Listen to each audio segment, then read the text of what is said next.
UsualSuspect6.com. It's safe to say that our luck has officially turned around, guys.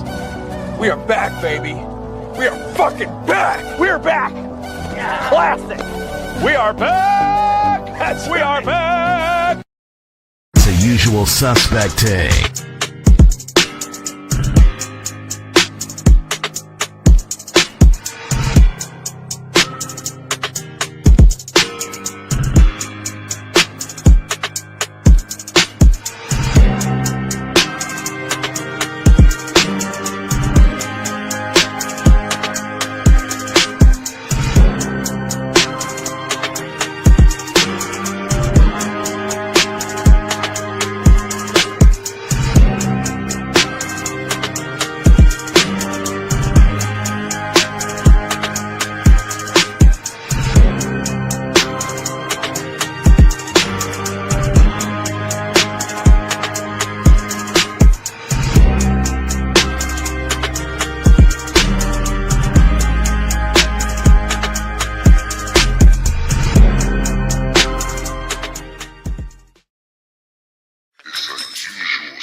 And still undefeated, Gabriel Capitan Maestre. How is that?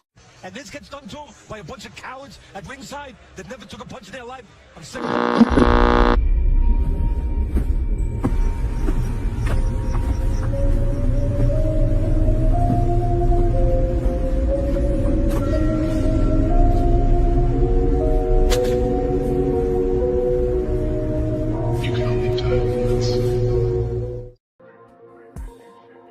Man, we are back.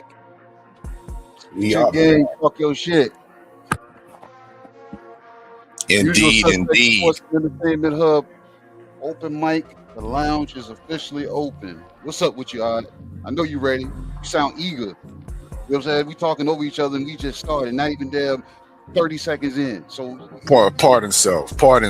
You know what I mean? You know what I mean? Because already. This ain't supposed to be polished, KG. I mean, this ain't scripted.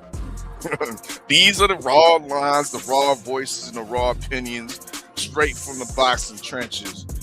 Listen, all y'all gotta do is hit the link when it's in the chat. You know what I mean? And step on stage. Y'all don't get 3 minutes no more. It's unlimited time until we get sick of you. You know what I mean? That's it. Yo, uncut, unfiltered, unapologetic, no interruptions. Y'all get to break down the fight. Y'all can call out the BS. You know what I mean? Defend and cape for your favorite fighter. Press the agenda. Or if you want to bring the smoke to us, you know what I mean? That's definitely acceptable. You know what I mean? So, once again, it's your mic, but understand that we are the hosts and we are the moderators. And we have the right to blow that smoke back. You know what I mean? So if you're scared, it's all right. You can stay in the comment in the chat section. But if you're ready, hit the link and step on stage. This is Boxing Talk with straight teeth, no babysitting, no protections, just gloves off conversation, KG. He ain't lying. Yeah. Tonight's menu, though. Tasty, KG. is it really? Tasty. Salute to the queen in the chat. The beautiful combos with Cam. You know what I mean? Salute to you for pulling up. I believe this might be your first time in the lounge. Maybe. We're going to have to hook her up with a free drink. Maybe. Hey, but tonight isn't about fights. It's about what happens around them. This sport doesn't collapse from punches. It collapses from agreements. I know, right? I came in here shooting already. From the truth that's delayed until it's no longer useful. We celebrate violence in the ring because it's honest. But the real damage happens when there's no gloves, no bells, and no witnesses, all right? You know what I'm saying? Let us know what's on this menu for tonight, man. Well, top du jour, KG. We got Dev versus Shakur. Devin versus Shakur. You know, dig? Man. Of course, this is become a hot topic. We saw the masterful win last weekend from Shakur. Unfortunately, King Devin Haney Targaryen wasn't able to ransack the ring and somewhat make it official, you know what I mean, or at least add on to that storytelling, in the dig. But us as the fans, us as the quote unquote boxing media, we out here trying to make the fight, KG. You know what I mean? So the top of the boxing world, you know what I mean, on these YouTube streets is Dev versus Shakur. You know what I mean? And Dev he been calling for that smoke. You know what I mean? He said, cool. If Keyshawn little bro don't want it, I'm fine with big bro. I don't think. Look, we're at a point now. I think it just needs to be made, because us as the fans, the managers, promotion, we shouldn't have to do too much to this now, because this is what the third time's a charm. Then we have this talk at 35. We having this talk at 40, and now we them having it at 47. And look, each time Shakur was not at either one of those weights. Because when it was at 35, wasn't Shakur at 30? And then when he was at 35, wasn't Dev at 40? But the thing you're leaving out, KG, is that was before Turkey Johnson. Oh, okay. So OG Turkey Johnson came in and rewrote the Way of the World. Well, he didn't rewrite something. And he rewrote, you know what I mean, Dev's contract. I don't know what kind of bag he was sending over to Keyshawn and Shakur. But yeah, shit got rewrote, KG. OG Turkey Johnson changed up the shit. You know what I mean? So all that silly A-side, B-side shit that was going on when Dev was at 135. That don't exist no more. What if OG Turkey Johnson wants this fight, KG? Because it seems like he does. And it seems like a fight that he would get a good bang for his buck on. So look, can I ask you this? Would OG Turkey Johnson work this fight so bad that he make it a main event? Or does Dev get crippled again as a co-main? Once again, because Devin Haney is yet to be a main event. OG Turkey Johnson. So how much love does OG Turkey Johnson? We can't worry about that, KG. Why can't we worry about that? Because we need him to make the fight, and then we can flame him if he decides to devalue and discredit this fight as a co-main. That's what he'll do it. He'll do it. Yep. He'll put it under the Bivol and Better Be trilogy. It'll be the co-main to that. Salute that's to what the real I queen of MMA. That's what I don't want. I don't want that. I look. I want this fight just like anybody else. I just don't want it to be disrespected, because you know what I'm saying, if it's a whole population of people that hold Devin Haney at such a high standard, where's the uproar about this kid not being made a main event? You know what I'm saying? I understand this. Oh, well, he's making more than everybody on the card, but at the same time, you still want your name in the marquee as the actual feature, and not the sideshow or the secondary or the opener for the main event. We're gonna come back to this because I think you're worrying about something that you shouldn't be worrying about. You know what I mean, we're gonna come back to this. You know what I mean, because I think this is a different situation right here.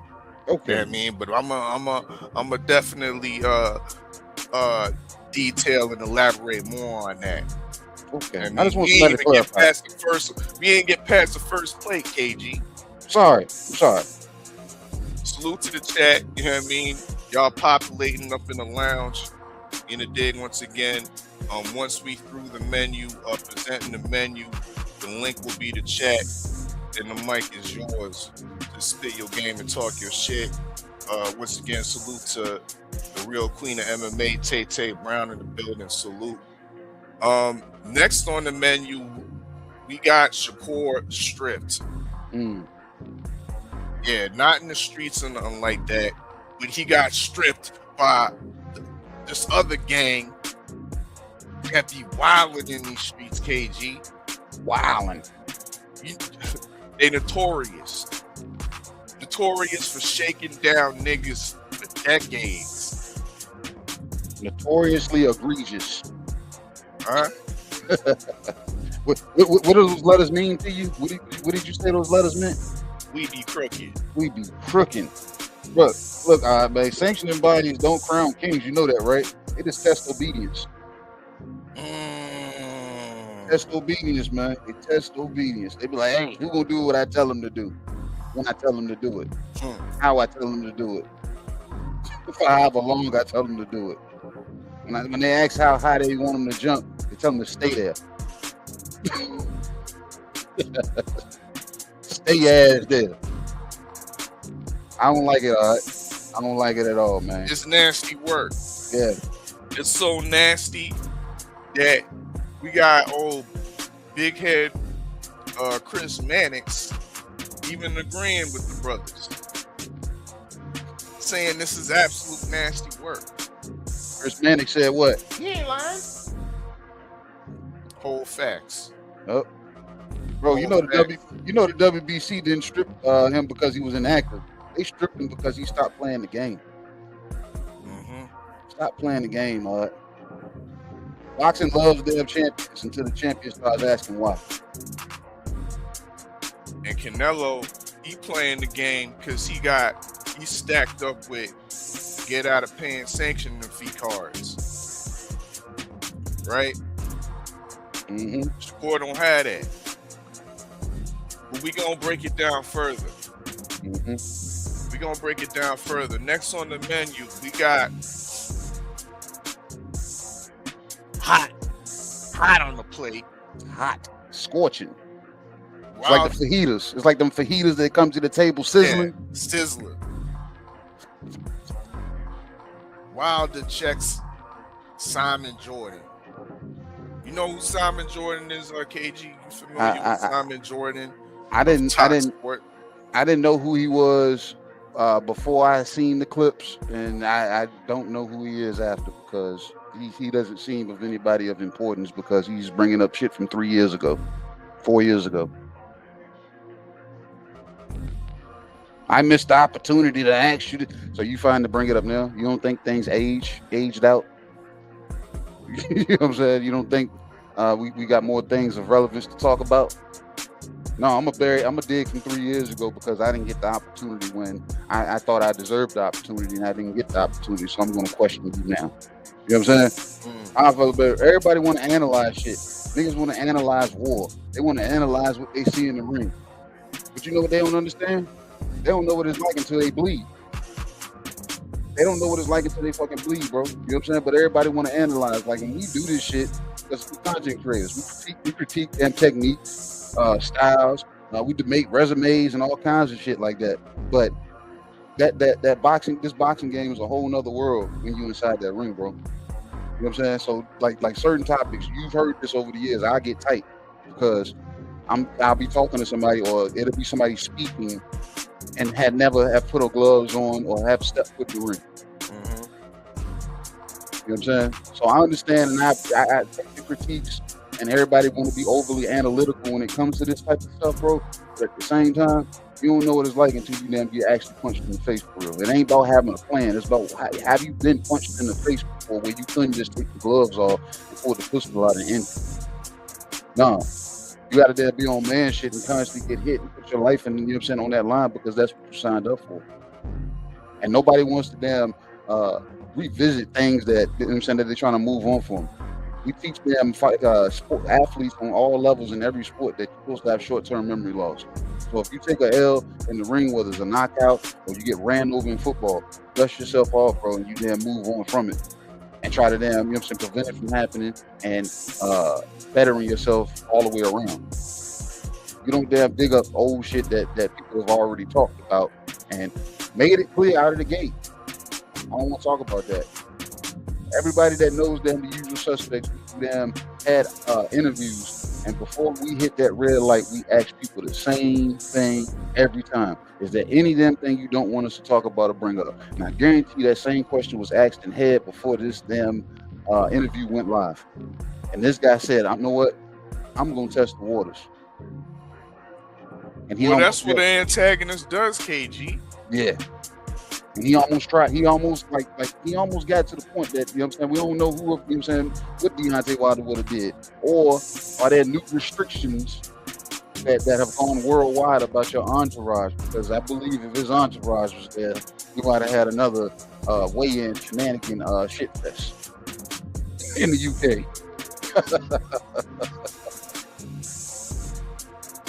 Oh, Okay. man. Well, I have my take on this whole situation. I've been thinking about it. Yeah, I mean, I did give a take on Trill Thursday. Shout out to 503 Hard Hitter Sports. Make sure y'all go subscribe right here on YouTube. Mm-hmm. But I developed another theory, KG. What's that? No, I ain't gonna tell you yet. We still on the menu, fam. Okay, I'm sorry. Shit. You there putting out there inquiring minds damn information. You didn't put it out there. You can't throw the alley-oop and damn get mad when I'm trying to damn dunk it. Shit, I ain't even throw an alley-oop, bro. That was like an air ball. Anyway, Oh, there was a pass. I said, I'm going to go off this. I was just throwing the ball up in the air to get to the next dish on tonight's menu. I know you heard about it. I mean, of course, old Floyd Joy. Floyd Joy. Floyd Mayweather is suing Showtime. Man. Your boy Espinoza for what, 360 million. You know what I mean? So some are inquiring that Mayweather is going broke. I mean, I necessarily don't think that. KG, what do you think about this whole situation so far with Floyd and Showtime? Hey, man. People that get rich, they stay rich by how they maneuver and how they move. You know what I'm saying? And Floyd, per what we know over the years, leading up to this point, man, the man who beats the system eventually exposes it. So Floyd is coming back and saying, this ain't $100,000. This ain't $1 million. I don't know nobody, you know what I'm saying, that's walking that if that money was on the table, wouldn't go and get it. You know what I'm saying? Because if they felt this owed to them, and I'm not even speaking in the sense of Bud Crawford's conversation with Shannon Chowder, where he said he would sell his soul for $100 million. And you're saying it to somebody that's made $100 million, and they're like, "Oh, no." So now, if it was something like that, I'd be like, "Floyd, what are you doing, bro? Like, what are you doing?" But no, obviously, this is some money on the table that, you know what I'm saying, that is rightfully his. So no soul is to be sold. It's recuperation for retroactive pay that hasn't you know what I'm saying, been rendered. So, hey man, I ain't knocking Floyd. You know what I'm saying? Floyd, you know what I'm saying? Floyd has probably hit a wall of, you know what I'm saying, his definition of being broke. That's why he got an exhibition match coming up. So I don't think that's the case. But you're asking for 340 million, 350 million, whatever the case may be. Somebody owes me money, and I want it now. So it ain't like he's asking for something that, you know what I'm saying, that's not owed. Obviously, he feels he has a case, and it's owed to him to the point that it's been directly to Showtime, and then you know what I'm saying, based off of conversations with you saying it might be one directly at them at Al Heyman after that, and that's probably why Tim Brown slipped out the back door. So, like I said, when a fighter like this speaks like this, bro, we gotta listen. You know what I'm saying? The man, he learned to master the damn game, and now he's about to challenge the shit in court. You know what I'm saying? The same machine that made Floyd rich taught that man where all the bodies was buried. So this could damn turn out to be big, bro. He one of the smartest businessmen, you know what I'm saying, per the boxing level. You know what I'm saying? Because all boxers at one point in time, all right, boxers box. Managers manage, promoters promote. Floyd has been one of the smartest businessmen that is a boxer. So if he's saying something, something's gotta be wrong, bro. And I don't think people should be laughing at the shit. This is the year of the documentary. This is the year we're continuing into 2026 with the era and culture of exposure. And the sanctioning bodies have already gave us a prequel last year, and we've already been pointing out sanctioning bodies for the, you know what I'm saying, for the, you know what I'm saying, the greater part of 5 years. So it's only going to get worse, and it's only going to keep trickling. Indeed. Floyd sues Showtime. That's a plate definitely on tonight's menu. Last and definitely least is Conor Beninem. Yeah, Conor Beninem, the suspect welterweight, the fighter that doesn't deserve the #1 spot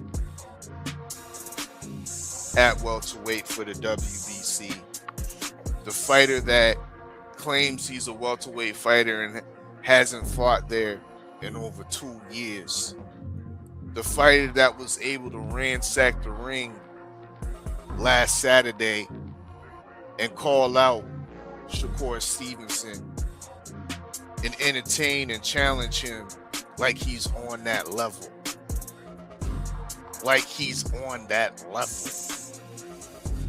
To cut the line for this bullshit. Will the fake Slim Shady please sit down, KG? Bro, you know how you ever been somewhere like job related or wedding or something like that? When you invited out, you get to bring a +1. But at the same time, when you bring that +1 is usually with you majority of the time. For some reason, Conor Ben is Eddie Hearn's +1 lately, and they've given him an all access damn wristband. I don't know who was paid, what palms were greased, whether they were paid or actually greased per last open mic there discussions. But this man shouldn't be able to move so freely without have done nothing. And like you said, not being in the division that he's trying to chase people after, shake hands overly hard, headbutting people and trying to strong arm, step on toes and show a little muscle. Look, the dude is beyond irritating. I've already told you, if I was happened to be there and if he happened to know me or had a conversation and did anything to that nature, bro, you would have seen me headbutt the shit out of Conor Ben that night. Whether it's damn Slim Shady, Stan, just a bleach bottle damn, you know what I'm saying, weirdo. It don't even matter, bro. Conor Ben shouldn't have the access and, you know what I'm saying, the privileges that he does have. Too comfortable, KG. Too comfortable. You know what I'm saying? A dirty fighter. Eggs. You think you were forgiven because who forgave him? Who came out? Did somebody come out and do content and said they forgave him? Because like I said, the way he's moving is if, you know what I'm saying, he's a sex offender that didn't get acquitted. You're still on trial, buddy. We still know what you did.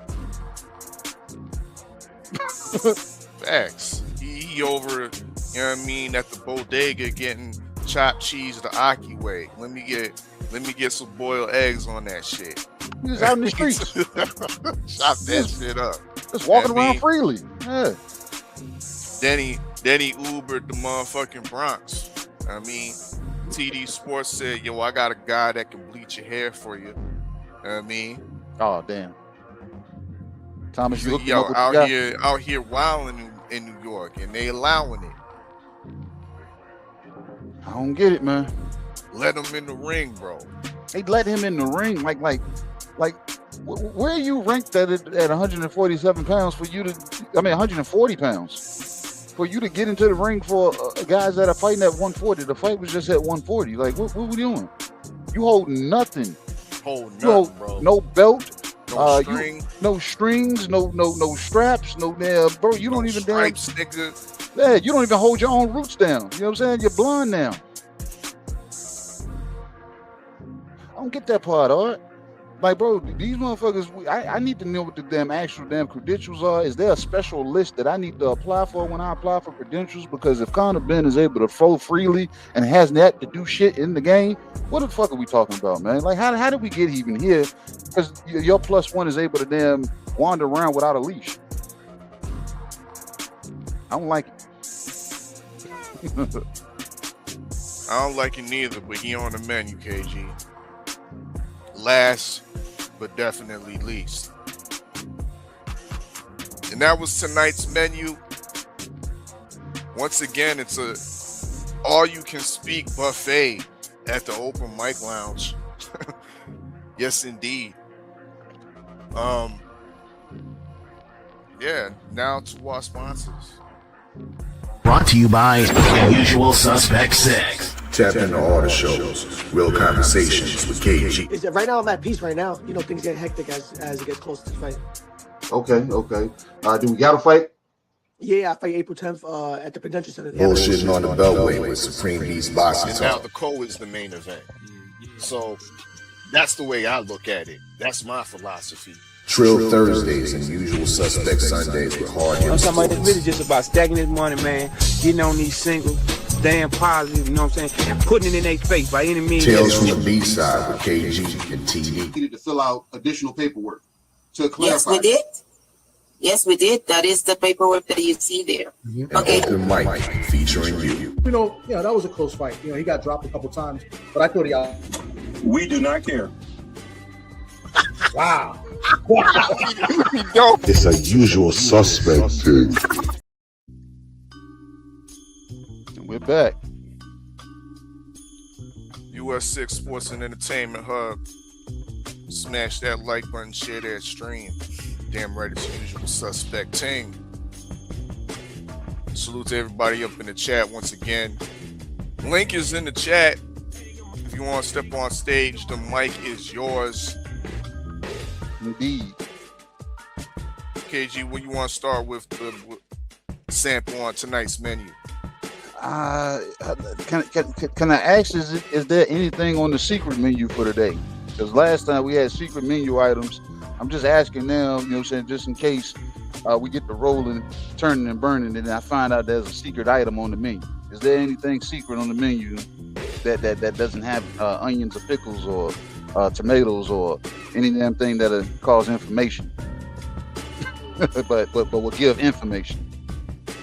Nah, I don't got no suya up my sleeve or nothing like that. No suya spice, I won't sprinkle.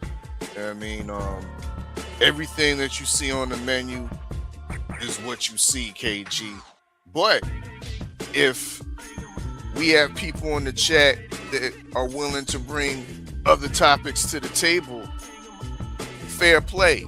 Just know, once again, you know what I mean, we are the type of guys, if we don't like what we hearing, we're gonna get you on the fuck out of there. You know what I mean? You ain't lying. So yeah, they got the secrets, KG. I don't got nothing up my sleeve tonight. Okay, that is a surprise. That is a surprise. Let's tap back in with Wilder, man. I want to get your thoughts on, you know what I'm saying, Simon Jordan and his shenanigans, or whatever the word is used in the UK when it comes to damn bullshittery. If it was bullshittery, it was well executed, KG. Yeah? Tell us more.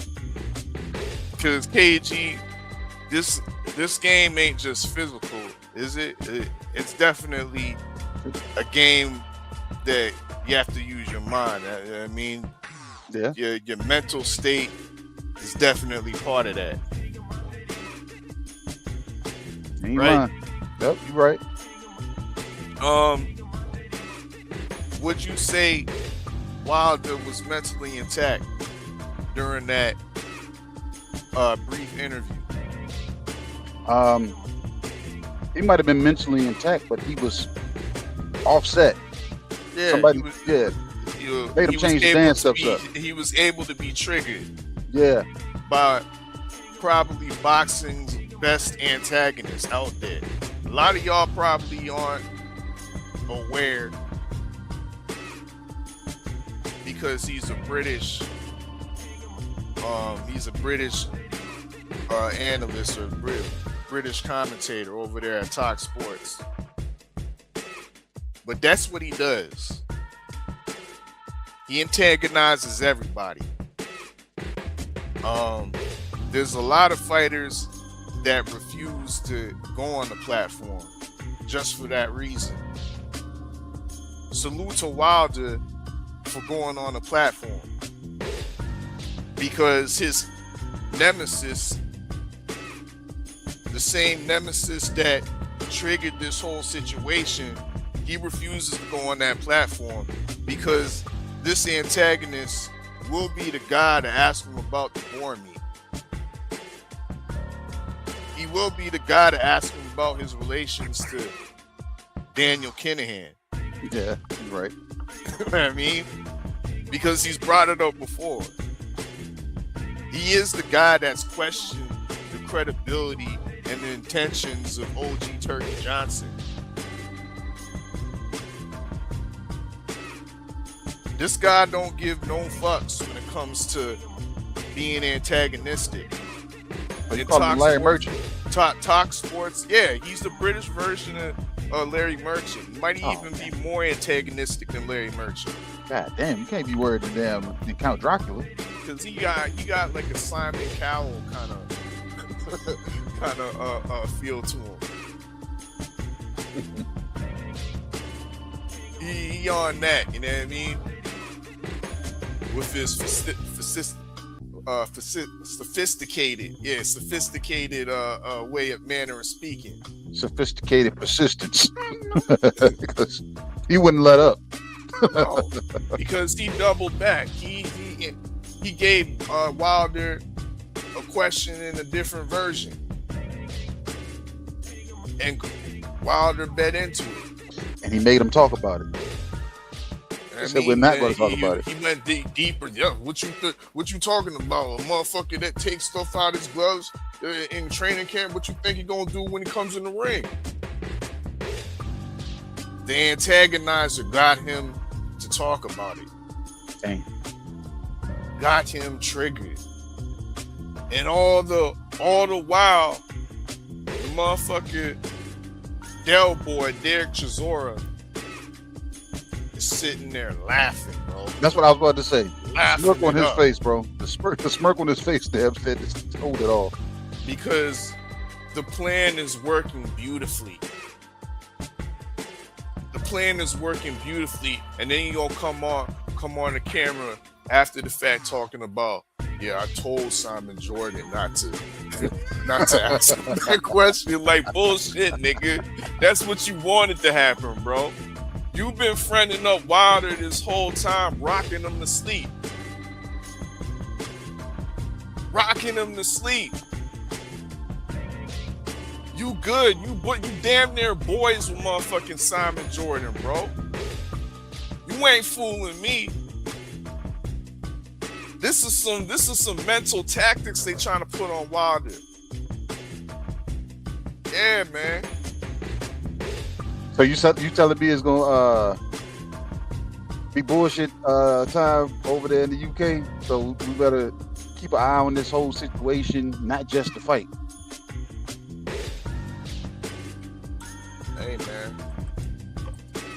They could even Simon Jordan, the so-called British antagonist called Del Boy, Derek Chisora, a national treasure. With 13 losses. You see him play, bro? Oh, like, yo, they want Wilder's scalp. Live on Sky Sports and the Zone. That's what they want to do. And they softening him up, triggering him, getting them emotionally off and off balance, thinking about other shit. Tactics, my nigga. Tactics. Oh man, damn. So how does Wilder counter the tactics that you think that we know that they're going to try to put into play? Shit, nigga, I don't know. You ain't got the answers. I don't know. I don't got the answers yet because I got more questions. You got more questions because I'm waiting for the documentary to drop, bro. Yeah, I want to see that too. I'm waiting for the documentary to drop because true indeed, I saw Wilder posing up with 50 for some media event. Oh, he's in the movie. Black, Moses of the Black. Yeah, Moses like, Black. Yeah. Yeah. So why can't y'all just hook up and do this documentary? I wouldn't doubt that hadn't been a conversation because 50 is on documentary. Damn, that's the name of 2026 for him because he did one for Dagon for Diddy. He said something about Jay-Z. He told LeBron, he said he got one coming for him. So I wouldn't doubt while Moses and Black was damn being put together and 50 having conversations. Hey, champ, Floyd ain't listening to me. You know what I'm saying? But hey, I might be able to help you out. And I know the proper channels to call to get the information that you may be damn seeking. Here's my card. Call me on Monday.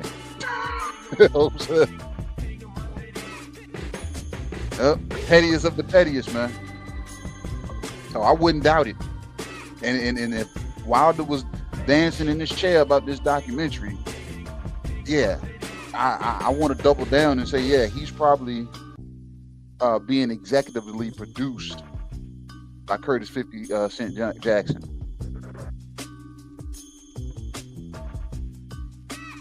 So yeah, that needs to happen. Oh, but you know what needs not to happen, bro? What's that? Another scene of Wilder inviting his nuts to a cardboard cutout of Tyson Fury. I wasn't a fan of that either. I would have more been, you know what I'm saying, wanting him to mean right hand knock the head off the damn shoulders or something, but not jump up on the podium and put on for the people, pump in the face. That wasn't it, Wilder. That wasn't it at all. That was premeditated zestiness right there. Yeah, that was yeah. I feel it says zesty. I just call it highly questionable because I'm like, what made you? Why was that your reaction? I didn't get. No, the man said, "I wish I could put my nuts on top of your head, bro." So that was premeditated, bro. Wish that in Canada you call it preem, bro. And wild, and the thing about it, you say something like that, and Tyson Fury looks like the type that would enjoy it. So, do you really achieve the objective that you're seeking to get? You know what I'm saying? Are you getting the reaction, or did you really shame the man, or did you just help him get closer to where he wanted to be in the first place? So, like I said, I don't even like to play like that when it comes to shit like that. Either I'm gonna whoop your ass, or I ain't got no talk for you. I ain't got no reason to say S my D and perform like that with a cardboard figure. That's not the Wilder I know, KG. Nah, that's not the Wilder I met. Exactly. Whole facts. Yep. Which is more of the reason why I've been saying they got him off his game right now, bro. Yeah. Wouldn't doubt it. Y'all boy over here laughing. Yeah. Shit eating grin. Feeding them all stale fish and chips. Oh man. You talk about the chips that's at the bottom of it. You know what I'm saying? The ones that's been sitting in the old grease. They all extra crunchy. Extra crunchy because they got something else up in it. I only need that shit. Wow. I'm playing. That's too much conspiracy for y'all. You know what I mean? Yeah. The link is in the chat, folks. Pull up. Spit your game. Talk your shit. What else we got? All right. You know what I'm saying? Where you want to go? I mean, Shakur getting stripped. Once again, absolutely egregious from the WBC. Of course, Shakur defended that belt at 135 6 months ago. Defended it against the #1 mandatory, William Zepeda. Now, did they order a fight, or did they like? Nah, mandatory fulfilled, bro. Yeah, mandatory fulfilled. So what rules? What rules were broken on Shakur's behalf?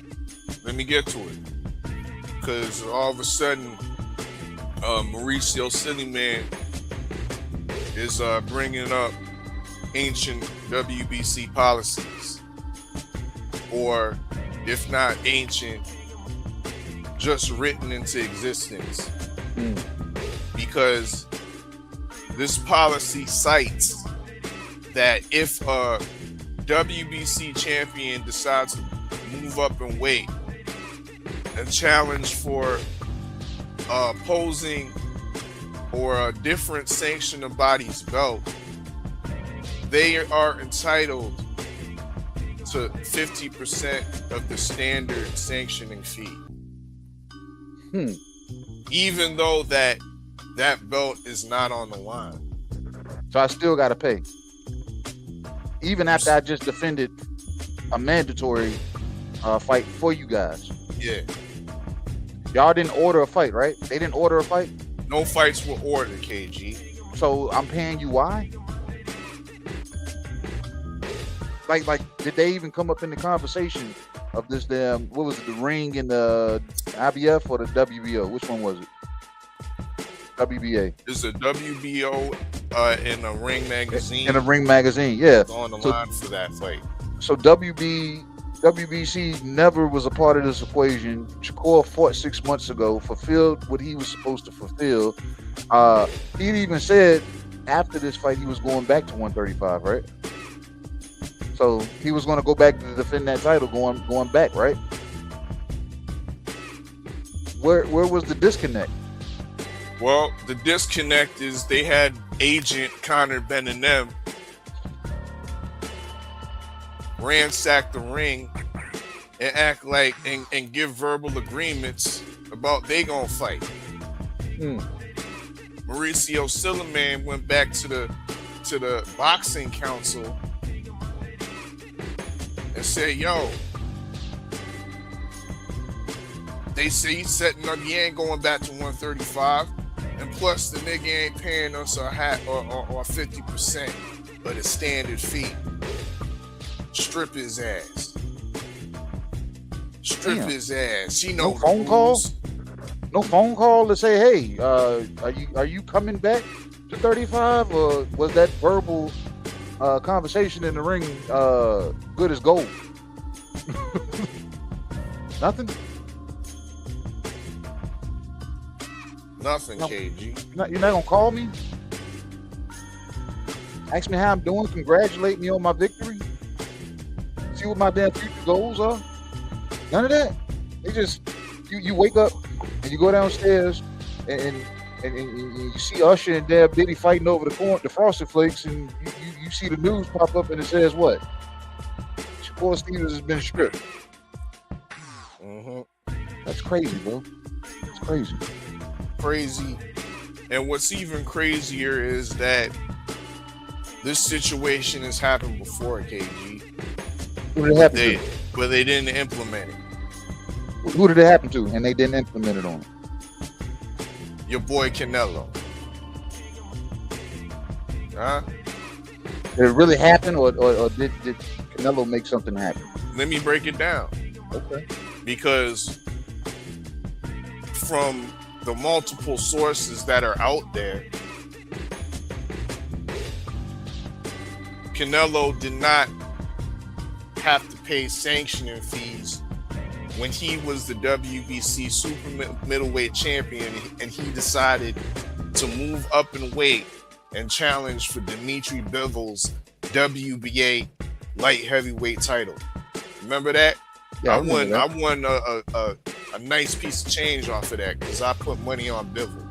Yeah, I remember that fight. Bivol was the underdog. You know what I mean? Well, of course, we all know the results. Bivol whooped his ass over 12 rounds. But after that loss, you know what the WBC did, KG? What they do? Nothing. They let him come back down. They didn't strip him. Not only did they not strip him, they didn't force him to pay the sanctioning fees. Not only didn't they force him to pay the sanctioning fees, they didn't force him to fight the interim champion. Who was the interim champion at the time? It was none other than your boy, for real, David Benavidez. Yeah. So, this is what I'm saying. This shit has happened before, bro. And shout out to my guy Ryan from the 6. Up North Boxing Talk. Because he brought up a great point that could possibly happen in the near future, KG. And we gonna see what type of energy the WBC is really on. Because David Benavidez is the current WBC light heavyweight champion, correct? Yep. Is he not planning to go up in weight, cruiserweight, to challenge for Zerto Ramirez's WBO and WBA belts?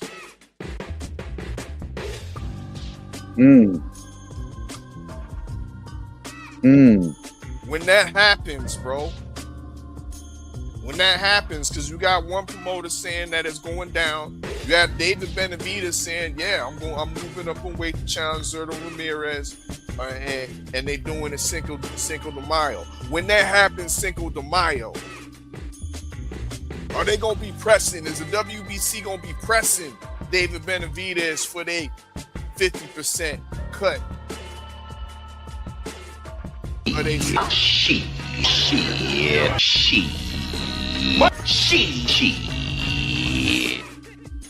You know they ain't.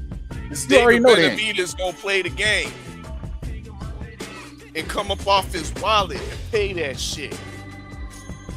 Or is he gonna put his nuts down and stand like a man and belt to trash, my nigga? Is he gonna do that? We shall see, man. And and look, I like David Benavidez inside the ring, but Dave outside the ring, he will do a lot of things to go along. He will. So is he going to jump on the campaign and you know what I'm saying, stand down on something and say, know what, I'm not pressing this belt, especially if they talk about stripping him? Or will he pay them behind closed doors and we never hear anything of it? And we'll be circling the block, bringing this back up, wondering what happened to that 50%.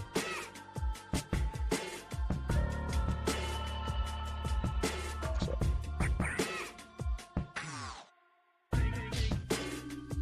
Yep. Damn, I forgot to start streaming it on the TWR Presents. I forgot to press stream to my channel.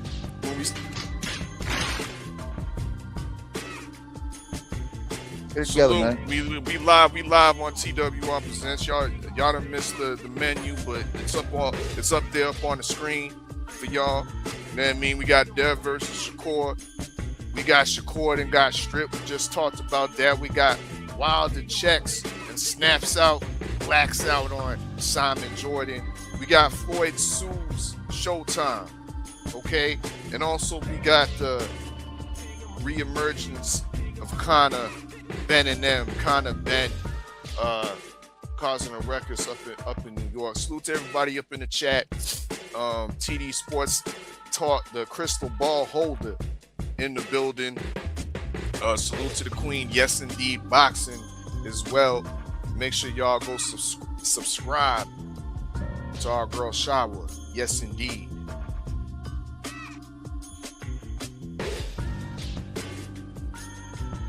But you know what it is.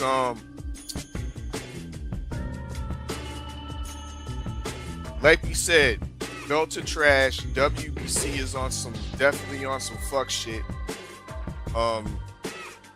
And we're going to definitely see their energy when this David Benavidez situation comes into play. Once again, credit to Ryan from the 6 for bringing that up. You know what I mean? Definitely gonna keep my eyes on that. And once again, day by day, week by week, card by card, KG, Zuffa is looking a lot better. Yeah. But look, are they gonna burn themselves out by trying to, you know what I'm saying, be so repetitive? Who repetitive? You know what I'm saying, being repetitive with keeping us constant fights, like not giving themselves a chance to inhale, exhale, a chance to take a break. You know what I'm saying? Take you know what I'm saying, sit a few plays out, or are they going to damn stay full steam ahead? Like how long can they hold that up? Do they have the legs for it? They told you the schedule. They got 12 fights scheduled for this year. Okay. I mean, they got 12 fights. They're giving us consistency, KG. That's true. Salute to K-Man Grace in the chat. You know what I mean? Once again, the mic is open for anybody up in the chat that want to spit their game, talk their shit on these boxing topics. Indeed. You know what I mean? The mic is yours. Smash that like button as you follow on in. Some of the people, I guess, pulling up from TWR Presents. Salute. But what you got on Floyd Sue and Showtime? We tap into that because once again I got somewhat of a theory on that as well. What you got? Because I spoke a little bit on it when we first was going through the menu about I feel Floyd has had, you know what I'm saying, knowings about a lot of this, you know what I'm saying, the bodies that have been buried. And somebody probably told him something and said, we're going to sort this out. And I think it has hit an expiration date and Floyd's like, hey, where that at? I need that. You know what I'm saying? But speaking on that, we're going to put a pin. We got our first call in. Let's see who we got. Who we got? Oh, shit, the Texas Dripper. Hey, what it do? What's up, man? Hey, man, shouts out to the 6, you understand me? Shouts out to my guys, my brothers, the dynamic duo, the big EPs of this motherfucking shit show. Yeah, open mic. Can I freestyle tonight? Bars, nigga. Oh, you got bars? You got bars? 5, let them in. Yo, the mic is yours. Go ahead with it. Nah, man. What's on the menu though? I've been in and out. I mean, you know, my line been banging, so you know what I'm saying. I ain't want to leave my suspect brothers hanging. You understand me? I had to come back. Yeah. What's on the menu though? today's du jour, we got, of course, Lord Devin Haney versus Shakur Stevenson. You know what I mean? Of course, that's a hot topic, you know what I mean, in the boxing hemisphere. We also got Shakur being stripped. The stripped Shakur, a la WBC. That is being served up tonight on the menu 5. You know what I mean? I hope we can touch on that. Pause. We also got the Wilder checks and snaps, blacks out on Simon Jordan, the top sport over there in the UK. We definitely heard some of your opinions on your platform, Hard Hitter Sports and Entertainment, Trill Thursdays. Maybe you've had a change of thoughts, have some additional observations, you know what I mean, to that situation. So that is also on the menu. Wilder check Simon. Floyd Sue Showtime. You know what I mean? We was about to get into this topic. You know what I mean? And I have my kind of theory of what may be going on. You know what I mean? But definitely we would like to hear your theory of what's happening with Floyd Sue Showtime and what this means on the greater plane of PBC. Hey, Five, turn down whatever you got the show playing on. Turn it down? Oh. I'm saying because I can hear our fella talking on your end while talking, so it's almost like an echo. So, but I know it's coming from your end because we ain't playing ourselves over here, so we can't hear ourselves. But I can hear our talking on your end. But yeah, other than that, proceed. And the last dish on the menu 5 is we got Conor Beninem. Conor Beninem once again. He's been uptown, Manhattan, went down to the Lower East Side, spun back around, got on the A train. I don't know, somehow got over to the Bronx. And like I said, TD Sports got his hair bleached. TD Sports got that boy's hair bleached. And Conor Beninem been out here wilding ever since. Ever since. So, 5, what you got? You know what I mean? Spit your game, talk your shit. Hey, is I'm still echoing? No, you good. You good. Okay, yeah. I'm gonna say this, man. It feel good seeing my brother be consistent. You know what I'm talking about?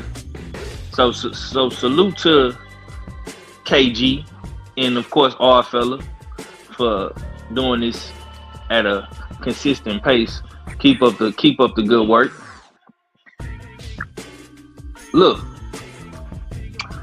Floyd Mayweather has displayed a 30 for 30. This is what we're going through right now. We're going through the 30 for 30 era with Floyd Mayweather. It's no way possible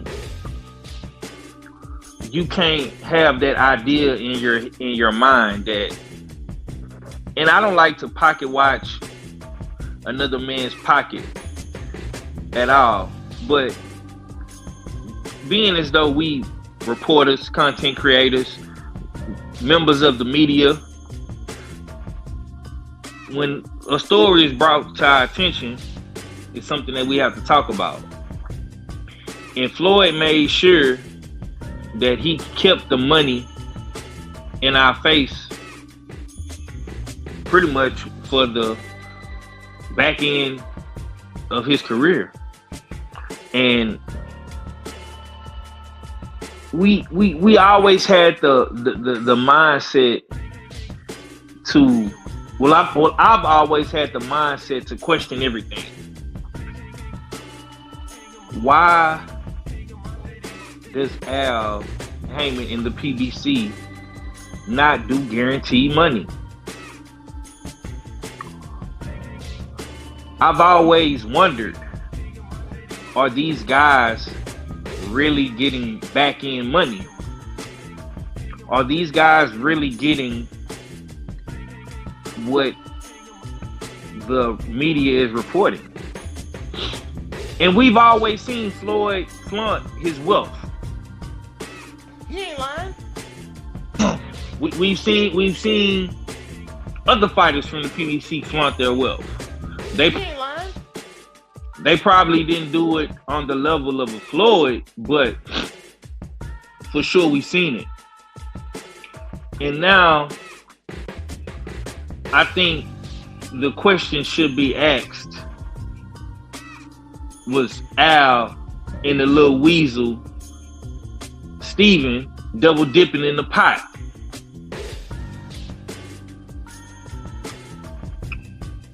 If Floyd did not realize he was being finessed out of millions of dollars, who else didn't realize this? And why is Al Heyman only getting the blame? Why is Little Weasel Steven only getting the blame? I think it's a bigger play at hand. Why are we not talking about the Cubas family? Why are we not talking about Samson? Why are we not talking about all of the old guard of boxing? Hold up, Five.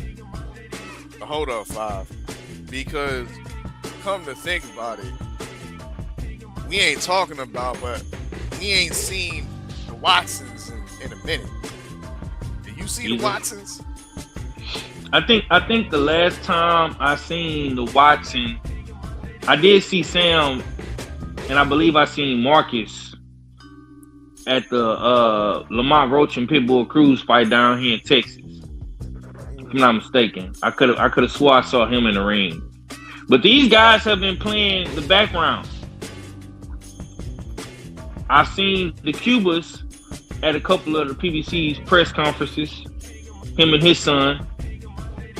But why? But see, my thing is this: are we not going to raise the eyebrow to all these guys? Because they all over there. When the PBC promotes a card, it's just not one promoter. It's multiple promoters. It could be a Mayweather Promotions. It could be a Bomb Squad. It could be a Danny Garcia. It could be a Man Down. It could be a Swift Promotions with Jared Hurd. It could be a multitude. It could be Lines Only Promotions. I'm starting to think that all that shit was a front. These fighters having their own promotional company was all a shell game.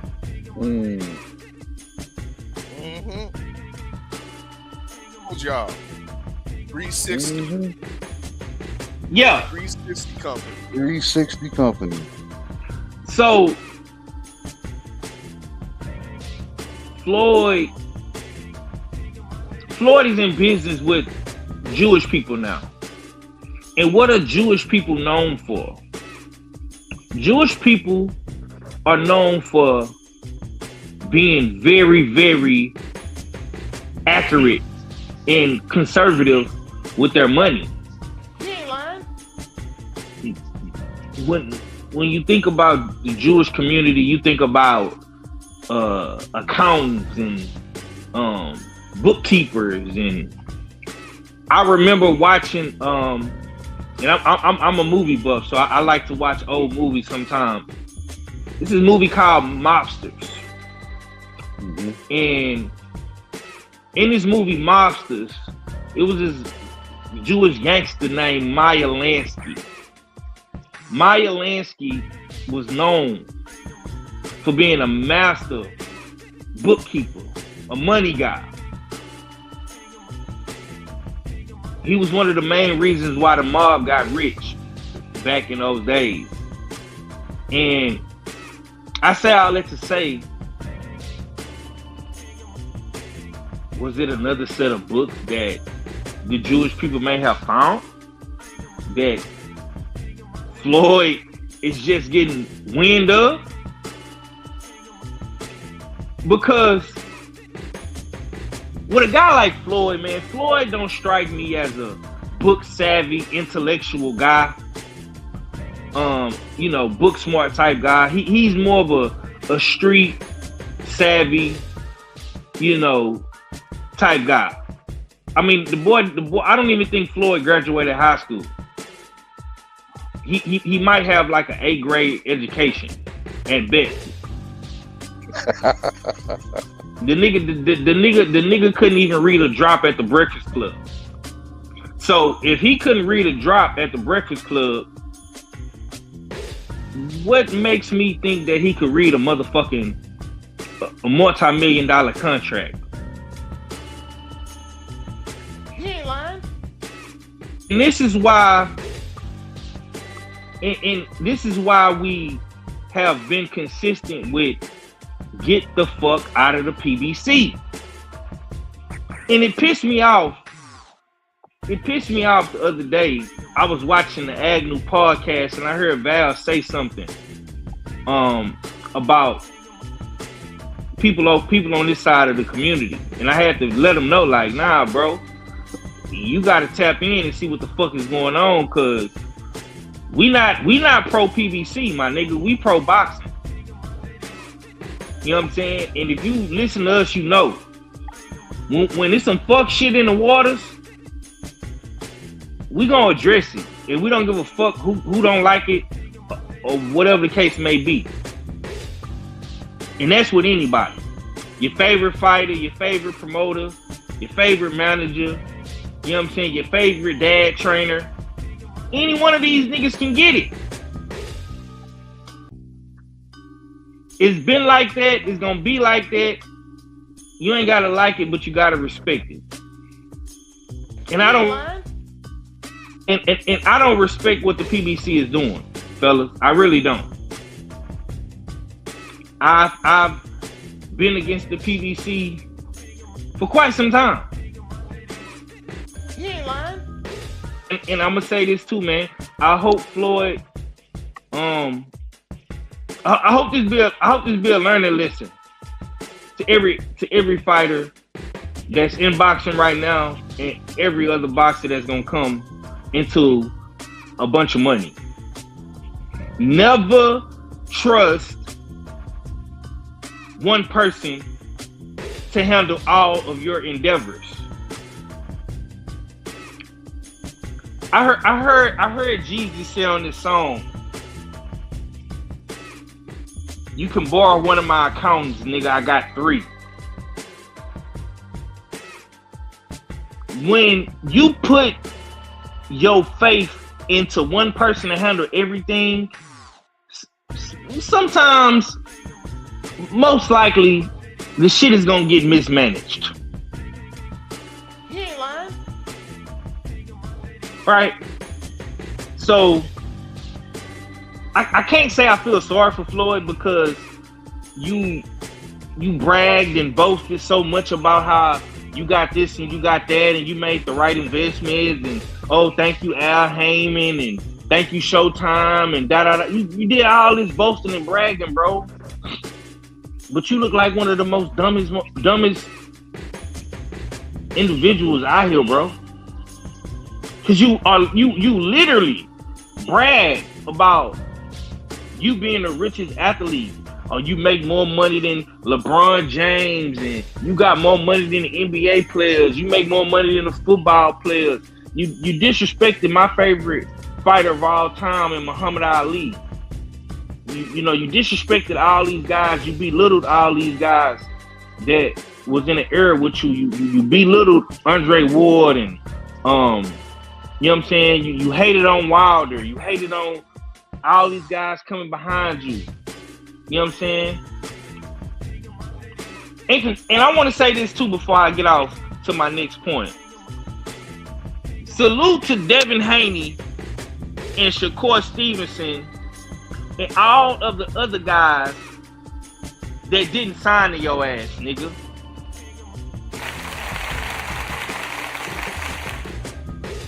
Yeah.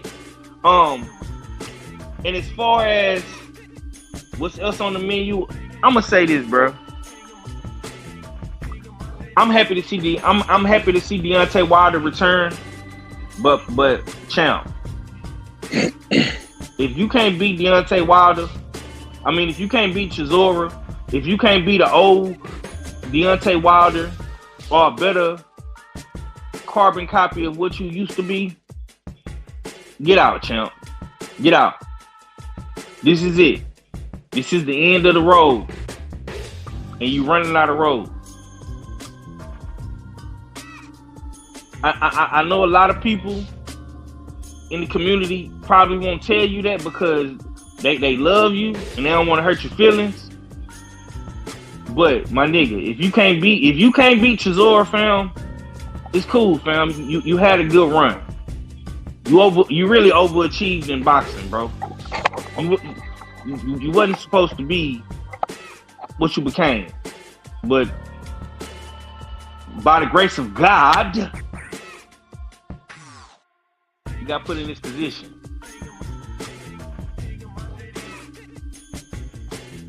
It's time to put up or shut up, bro. And if you gonna drop the documentary, as you said, documentary, yeah, don't drop that motherfucker, cause we want to see it. But if you can't beat no motherfucking Chisora, bro, I'm gonna tell you right now, man, Usyk is gonna do you dirty. Why you think Usyk is still waiting around to fight you? He want to spin the block. He want to prove a point that I'm him. I'm Himothy. And you the last scalp he needs to do that. If you can't beat Chisora, don't fight Usyk. Cause it's gonna be bad, bro. Go on. I know the family ain't gonna tell you that.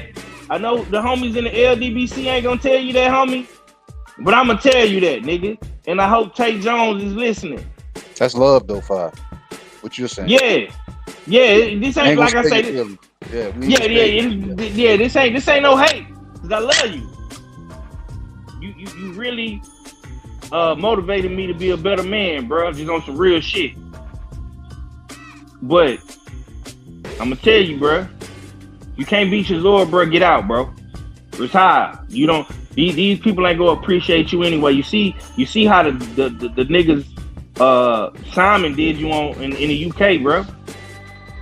And I'm glad you fighting Chisora because he's an honorable man himself.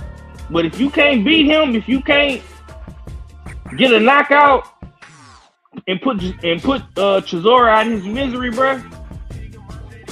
Nah, bro, you know what I'm saying? If you take any effective damage in that fight, bro, it's time. It's a wrap, bro.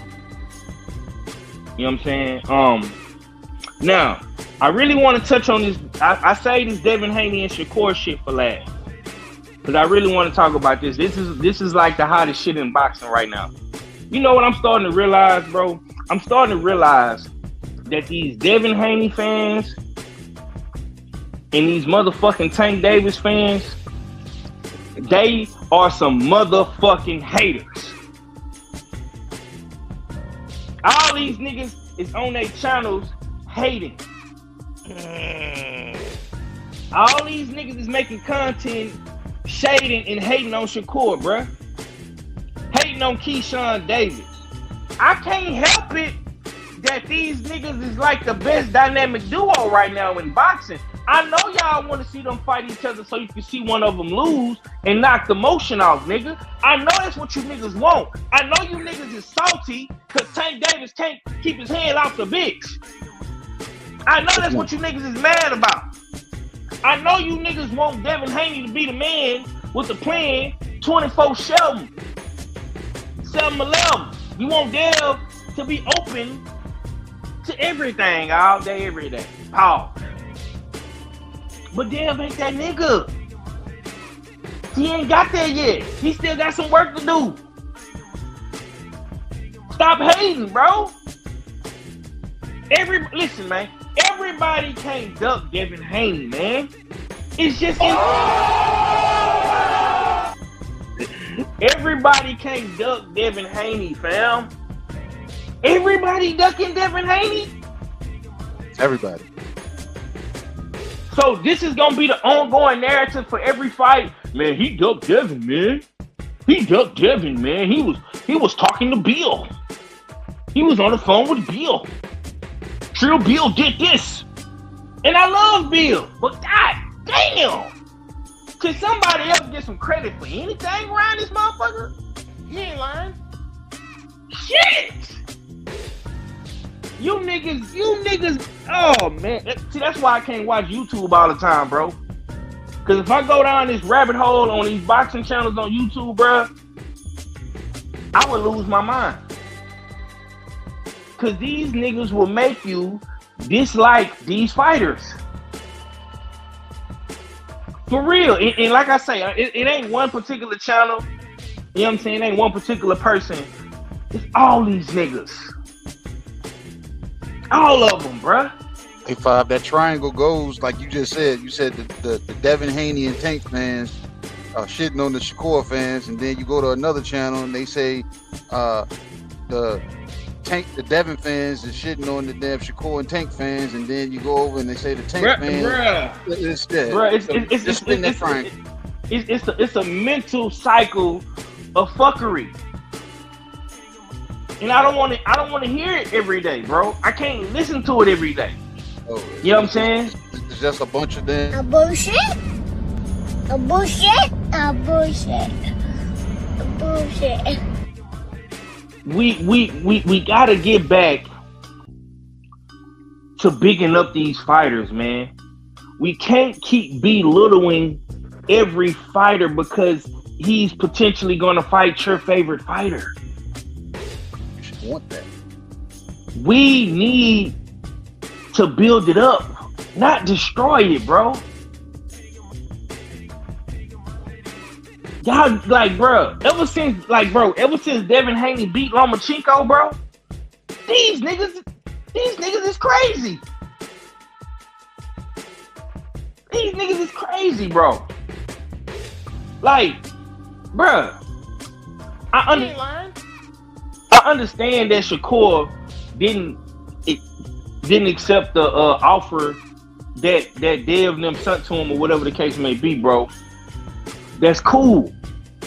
But when you negotiating, fam, and you trying to work out a deal that betters you, you can't say that that's ducking. That's business. If KG got $100 for us to do a job, and KG say, I'm gonna keep $75 and give you $25, and I say, what? You gonna keep 75? But damn, nigga, we doing the equal amount of work. Why I can't get 50? Oh, there's levels to this. There's levels to this. Okay, why I can't get 40? There's levels. Like, you know what I'm saying? Like, it's business, brother. No, it's not business. You got to keep the levels. This is just levels. There's levels to this. Nigga, who you beat? It's levels. Like, niggas did the same shit to Brian Norman Jr. and Brian Norman took the fight. The nigga took the fight and niggas still talk shit about Brian Norman. And Shakur was not lying, bro. Like, he did not lie in that Cigar Talk interview with Najee. He just did, bro. His Devin Haney fans will spin, clip, chip, dip, and do whatever the fuck they want to do anytime you say something or do something.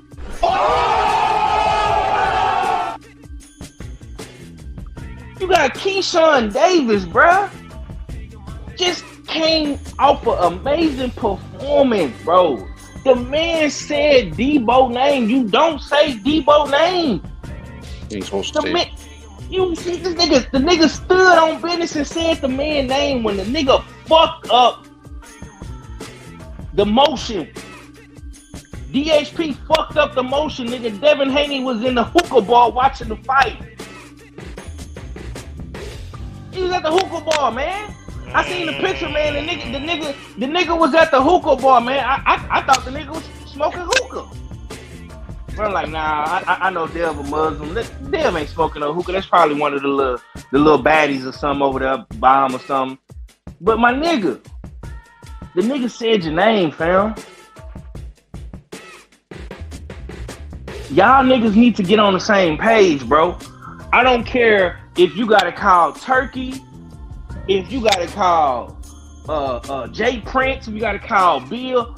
All y'all niggas need to get on a conference call and figure this shit out. And you know what? I'm gonna say this.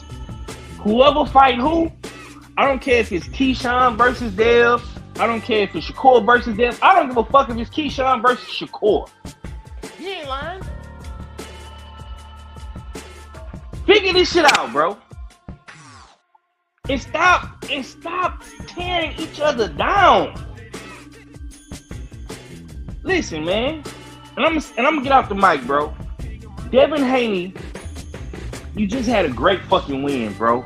Great fucking win against Brian Norman. Shakur had a great win against Teofimo. Keyshawn had a great win against Ortiz, bro. Y'all boys is on the up and up. Build off that momentum in motion. Stop all this bullshit, man. Ain't nobody ducking nobody. You can't duck nobody, bro, if you ain't got no motherfucking signed, sealed, and delivered contract in your hand that you don't want to sign. And it's everything that you asked for. Signing a fight and pulling out a fight. Come on, bro. We gotta really start figuring out what a real duck is. Anthony Joshua ducked Deontay Wilder. Tank Davis ducked Devin Haney. Those were real ducks. Tank Davis ducked the whole all the champions at 135. He fought none of them. That's ducking. Devin, you don't do that, fam. You was undisputed. You fought at 140 against the best guy, Regis Prograis. You went to 147 and fought the best guy, Brian Norman. Keyshawn knocking shit out every fight. Shakur beat niggas left and right. Best niggas in the division. What is we talking about? That don't sound like ducking to me. That sound like niggas is getting active. You ain't lying. Man, I'm finna go take me a motherfucking shower. I'm listen in on the goddamn on my Bluetooth speaker, man. Y'all boys have a good night, man. Keep doing what y'all do. I'm gone, man.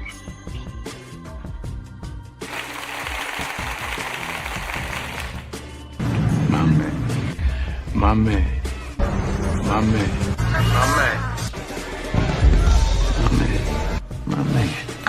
Good for you. My man.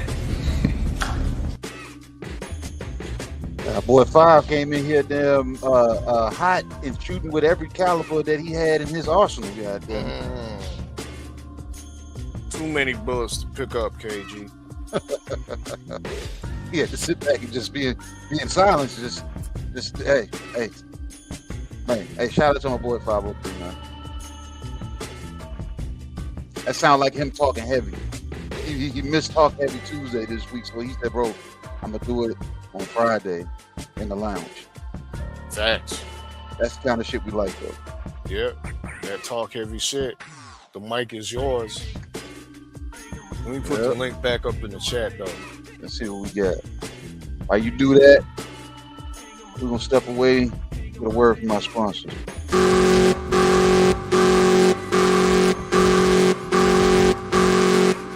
When the usual suspects come together, the people say, we form Voltron.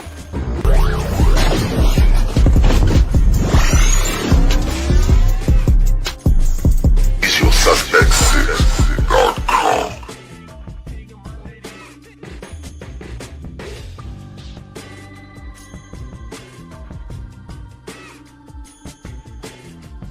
Link is in the chat. Spit your game, talk your shit.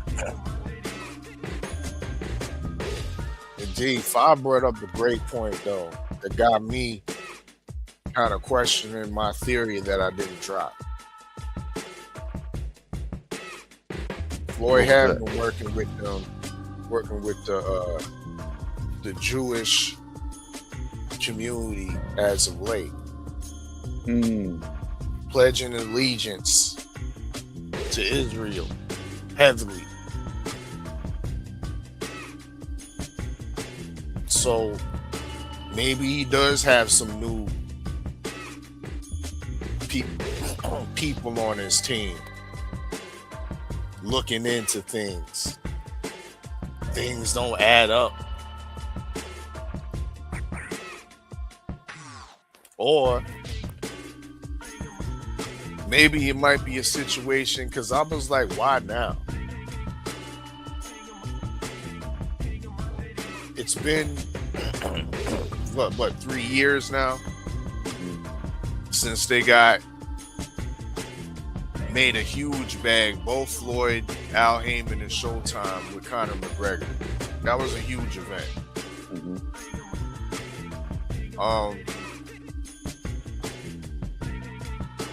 So you mean to tell me all the misappropriation of the $360 million was based off of that? Or was it an ongoing thing from when they got over to Showtime?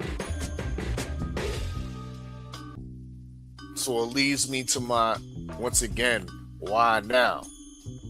Well, maybe Floyd knew that if he did it then, he couldn't get him for 360, because there was no certainty that, of course, Showtime was definitely reducing their budget, not just in boxing, but in all facets of their entertainment product. Once Paramount Plus came in and dissolved it, swooped in, and essentially did that corporate merger, Floyd's now looking at it like, where my bread at? Could Floyd have went to Paramount Plus with a package deal of maybe Paramount Plus showcasing his exhibitions, showcasing some of the TMT Mayweather promotion fighters, and he got declined? And he's like, you know what? Where my bread at? Run me my money. Yeah, let me go get that back. Because I see your boy, I see old Espinoza over there still. Man, and he still got a lot of my money. And I thought they were supposed to be closing up shop. So run me my bread, bro. That was my theory. You know what I mean? But I'm liking what I'm hearing from Five though. You know what I mean? Floyd got some new accountants and new lawyers and shit. So you gotta sort that shit out, man. Gotta sort that shit out. You gotta you got somebody, you know what I'm saying? We just got another guest. I don't know if this is the German side or the Puerto Rican side, but we're gonna see what's up. Welcome. It's the crystal ball holder side. Oh, it is. Yo, what's good, man? You don't know which side is it? Damn.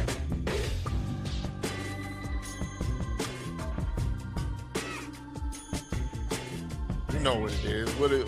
it do? We got TD Sports Talk, the crystal ball holder in the building, in the lounge. In the lounge. What's The good? mic I've been is listening. yours. I've been here the whole show. I was just trying to give people an opportunity to come up and cook. 503 kind of put the battery in my back a little bit, and I was liking what 503 got to say. What he had to say. You know what I'm saying? I think the point he was trying to make, the overall point is that rather than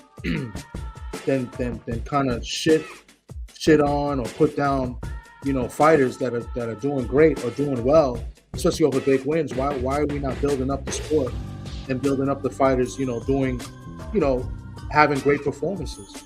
But people are more focused on bringing these fighters down and look at, and so concerned on what they're going to do in their next fight, rather than, congratulate them on what they just did.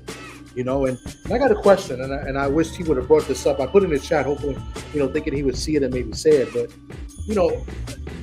obviously, I think the best fight to make is Devin Haney and Shakur. I think that's the best fight in the best. I think I would love to see it. I think that's a great boxing matchup, But, all the Devin Haney fans, and I like the way, KG, you put it with the triangle effect, KG fans, Tank fans, and Shakur fans, But at the end of the day, we should all be boxing fans, right? And for the Devin Haney fans, how come when any other fighter moves up or has a big performance, they compare that performance to something that Dev did, right? But how come Shakur just moved up to 140, his first fight for a title? It was his first fight and for a title. He had an amazing performance against, the best guy at 140. When Devin Haney did it against Regis, everybody was claiming that he was the best guy at 140, and they both had phenomenal performances. But I'm going to ask you two guys, because it's only us three right now, and if anybody in the chat want to chime in, who did it better? Shakur moving up to 140 or Devin Haney moving up to 140? Who did it better? Shakur did, because I never held Regis, at a high regard. And this is no disrespect or no slight, no shade to Regis Prograde. I came into to these YouTube streets as a content creator, and I didn't know who Regis Prograde was until Cadillac Red, kept, breaking it down that he was that dude, he was him. But we also saw, Cadillac Red go find a fence to sit on when it came to Devin Haney and Regis Prograde fighting. He said it was a draw. Mm-hmm. But the energy that he spoke on, with Regis, I was like, bro, and I had never heard him speak like that as far as Dev, So I started looking into Regis. And it's like I grew to like Regis, but at the same time, I knew Regis was still limited. So I wouldn't have said Regis was the best at 140. But we could say Teofimo Lopez was the best at 140. Him being the lineal champion. Mm-hmm. And what was the other belt? I keep forgetting. Was it WBA? WBO, I'm sorry. You know what I'm saying? So whether we want to call that whatever Bob orders, Bob called him a schmuck. So he still had it. So like I said, Shakur looked better, like I said, because I think he got more out of his win. Yeah. Okay, I agree. What about you, our fella? What you think?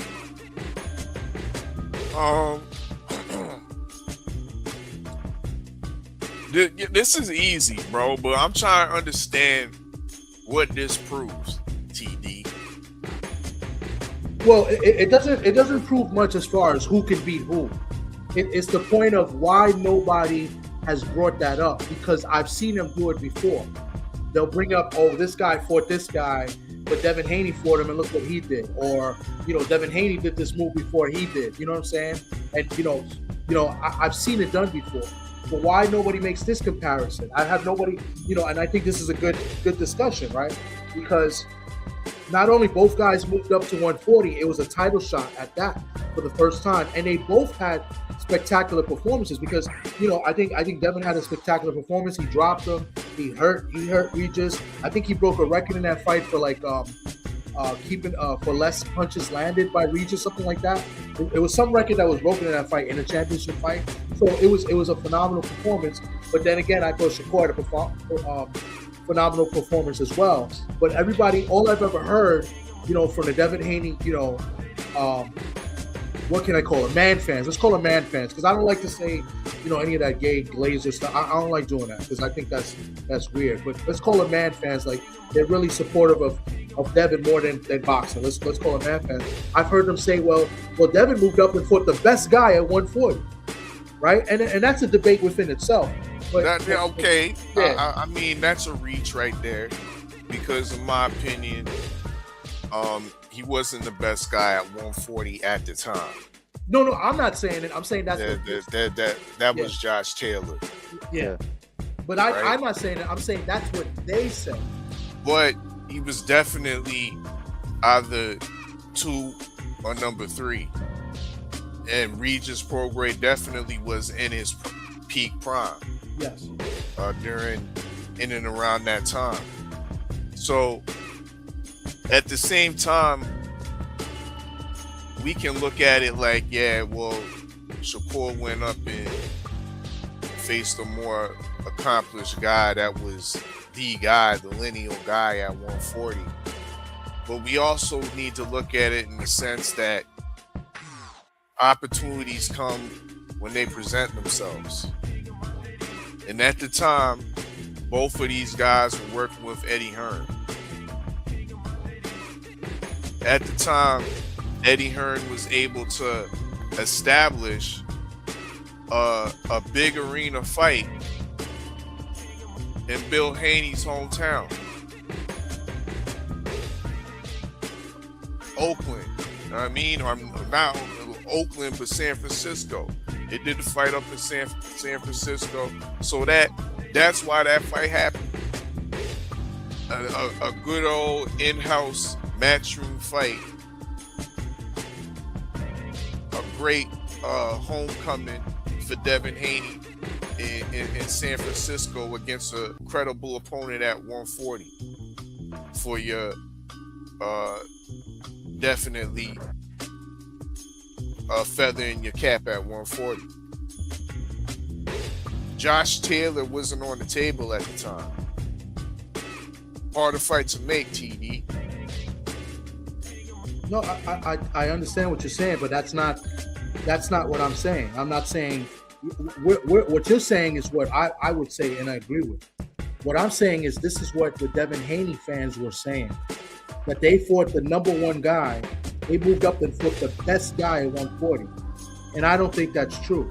You know what I'm saying? But then Shakur really did go up and fight the best guy at 140, and I'll go a step better, right? Nobody ever spoke about what Regis did the fight before that, right? Because the fight before the Devin Haney fight, Regis arguably lost and got the win. He got dropped against Zurdo, right? The Puerto Rican dude, Zorro. Right? And nobody talks about that. While Tio's last fight was probably the best performance on that card in Times Square against Barbosa. It was. So that's another thing. I didn't even throw that in there. So that's what I'm saying. They're real selective on how they want to present their cases, like Devin Haney being so great in comparison to what Shakur did, right? So instead of congratulating the man and bigging him up on what he just did and how he did it in outstanding fashion, he made Tio look amateurish, right?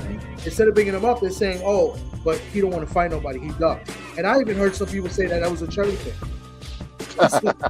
No, I swear to God, and you know what? I don't make shit up, man. Like you guys can call me out that I'm lying, but I've heard that, right? And people said the same thing about Devin with Regis as well. You know what I'm saying? But when you look at both of those situations, only one man did it better, and it wasn't even close. And I feel like Shakur did it way better, but nobody ever mentions him. You know what I'm saying? I think I'm the first one to actually bring it up.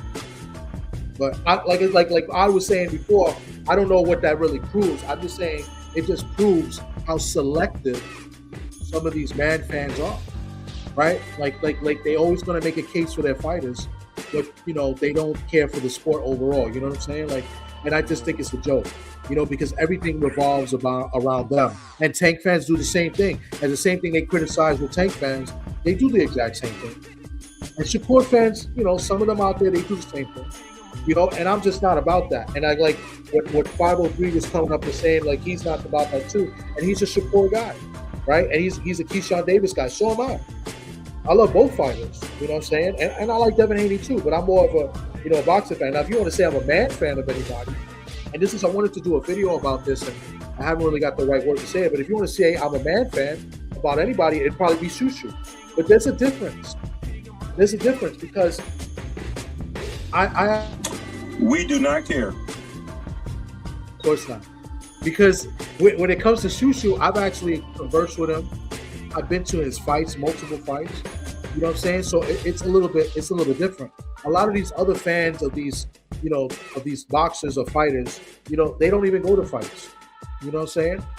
So that's just what I wanted to bring up. Well, let me say, like, let's go from man fans and talk about management teams. In regards to Devin Haney versus Shakur, let me ask you this, TD. What do you think it takes to get this fight done next? I mean, how much money you think is going to be put on the table to get this fight over the line next? And if you're there within Turkey's circle advising him, where are we going? Where are we having this fight? You know what I mean? I know you comping me, KG, and the rest of the usual Suspect 6 and free tickets. Where we going? To see this monumental, all-American extravaganza? Cold main event. Stop it, man. He's inside the circle. You know what I mean? You don't know that. You gonna tell me. TD gonna tell me if it's gonna be the real main event and how much money's gonna be on the table for these brothers. Let's go. Honestly, I don't know. I don't know when it comes to the money. I think it all, at the end of the day, in my honest opinion, I think it all comes down to Shakur, what he wants to do, right? Because I believe that Devin and his team, they want the fight, but they're at a higher weight class right now. And Shakur, I'm not sure what he wants to do if he wants to fight at 147. You know what I'm saying? And then the word that he said about the rehydration clause. How serious is he about that? So I think it comes down to that, because at the end of the day, Shakur is going to make the most money he's ever made, and I believe Devin Haney will make the most money he ever made if that fight was to be, is to be made. You know what I'm saying? So I don't think money is an issue. I think at the end of the day, it comes to what Shakur wants to do and what he feels comfortable doing at what weight. And if he does do the rehydration clause, will Devin abide by it and say, all right, fine, let's do it? You know what I'm saying? I think those are the two factors to make this fight. Where they have it, I mean, the neutral place would probably be Las Vegas, even though Devin is in the West Coast, but there's not many venues you can have in the country where it's a neutral place, unless you go with Dallas, but so I think that fight needs to be, I think it has to be in the States. I don't want to see this fight, if it does get made, I don't want to see it in Saudi. I really don't. Facts. It's got to be in the States. The greedy person that I am, I would prefer it to be in Madison Square Garden, right? But I don't think that's a neutral place. I think that's more for Shakur. But the earth is their turf, right? That's what Bill says. That's what he said. That's what he said. So, but to be fair, I like to try to be fair in anything that I speak about. You know what I'm saying? Whether I'm a fan of it or not, I'll try to be fair and try to look at it both ways. But I think those are the two major issues. I think is that what Shakur wants to do at what weight, and then the rehydration clause, if they're going to do it or not.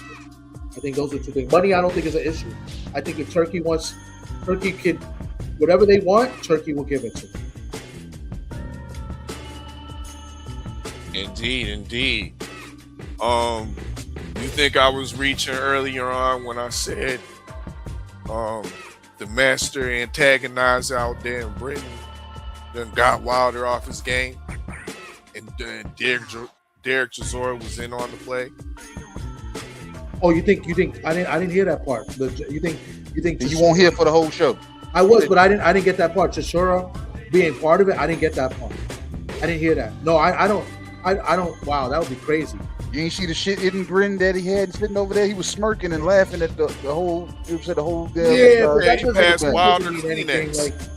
Like he might, like Chisora might know the type of person he is and be like, here we go, and kind of laugh. Like that could have been that kind of laugh. Like here we go, like oh god, you know. But nah, I don't think so. I just think that guy was kind of a scumbag, you know, because that was like 4 years ago, and it was like he couldn't wait. And if he really wanted to really have these, you know, if he's really a media person, a real boxing media guy, or a media person in general, then he could have came to the States and asked those questions. You know what I'm saying? When the fights were going on, when the third fight was made, right? During that build up, he could have done that. It's like the great Simon Brown's gonna get up off of his ass, come to fly to the States to ask Wilder questions. If he really wanted the answers like he was doing, yes. If not, then you don't bring those questions up. It's old news. It's not about Chisora. It's not about Wilder. It's not about their fight. Great antagonist. Great pocket. antagonist will just watch the Versace podcast with Rick Reno, and it came up there. It did? I didn't see that. But that was that before or after? Before, when they was in New York. Yeah. When Wilder was wrapped up, all bundled up, and he was cold. Yeah. Gloves and everything on. Oh, that was at the. I wanted to go to that so bad. I had to work. But the side note, they were scheduling one-on-ones for people. So people got one-on-ones with Wilder and Chisora if they wanted. But anyway, no, I didn't know that. I have to look at that to see how he, you know, the questions that were asked and how he asked it. Because this guy, the way he asked it, it was kind of messed up. I just didn't like it. I didn't like it. But I have to see it. To be fair, I didn't see Reno ask the question. See, look, if you was here for that part, our fella pretty much explained. Supreme antagonist has timing as one of his greatest attributes. So he let something marinate for 3 to 4 years, and this opportunity presented itself, and he gushed all over himself when it was presented to him. And he said, "I can't wait to ask him these questions." Yeah, no, I agree with that. 1,000%. I just can't wait. But I think it was wrong. Because, you know, for him to wait that long and just, you know, to do that there, it was the wrong time to do it, and it was already too late. That's what I'm saying. If you're a real media person, that's something you wanted to ask. That was something you needed to do it. Come to the States and do it when they were building up the third fight. Why? When I can get you in my house and ask you those questions. You're in my house. Yeah. And I get to ask you these questions in my house. Matter of fact, why you still got your shoes on in my house? Yeah, but that's a sabotage, man. Hey, isn't boxing a psychological thing outside of the ring before you even get there? So what if our fella's right with Derek Chisora actually setting this up? Because he said jokingly, he said, I told Simon not to bring that up.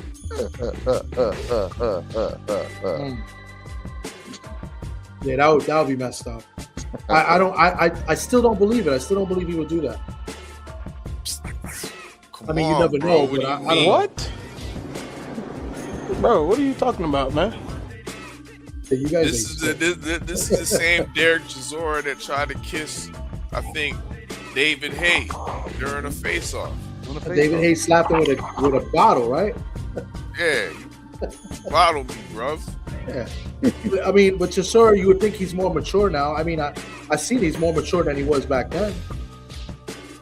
You guys are ruthless. He said is there a new definition of maturity now? She.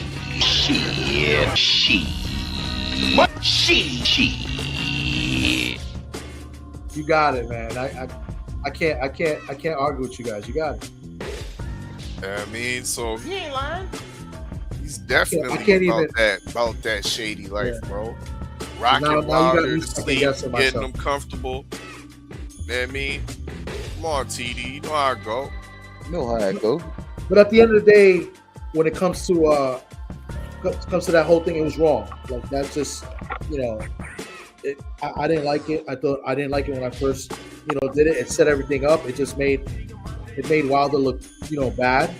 Then it gave an opportunity for Fury to go on his, you know, to go on and say something because he posted a video later about it, and you know, No, I just didn't like it at all. Indeed.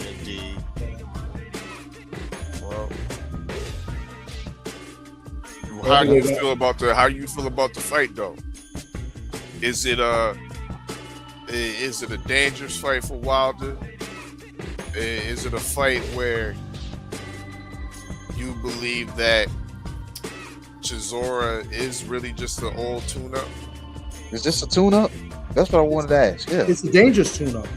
So it's still a tune-up though. It's still a tune-up though. I think it is a tune-up because it's a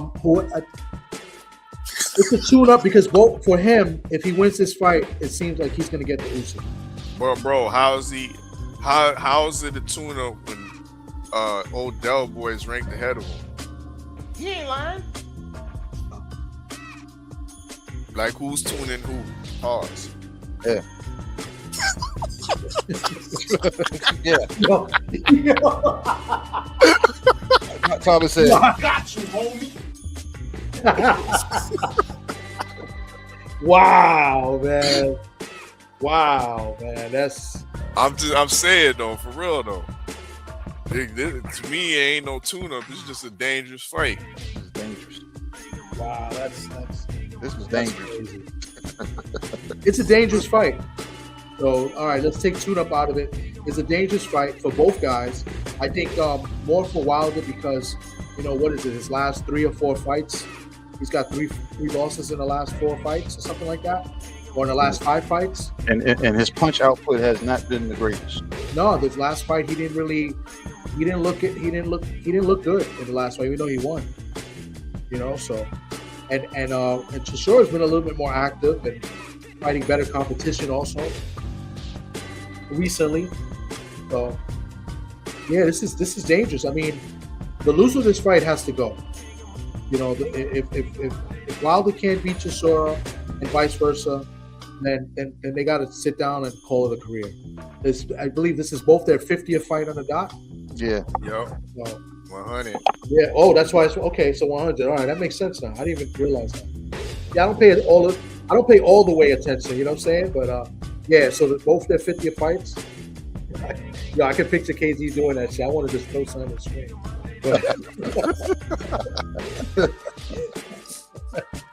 But yeah, man, this is a dangerous fight.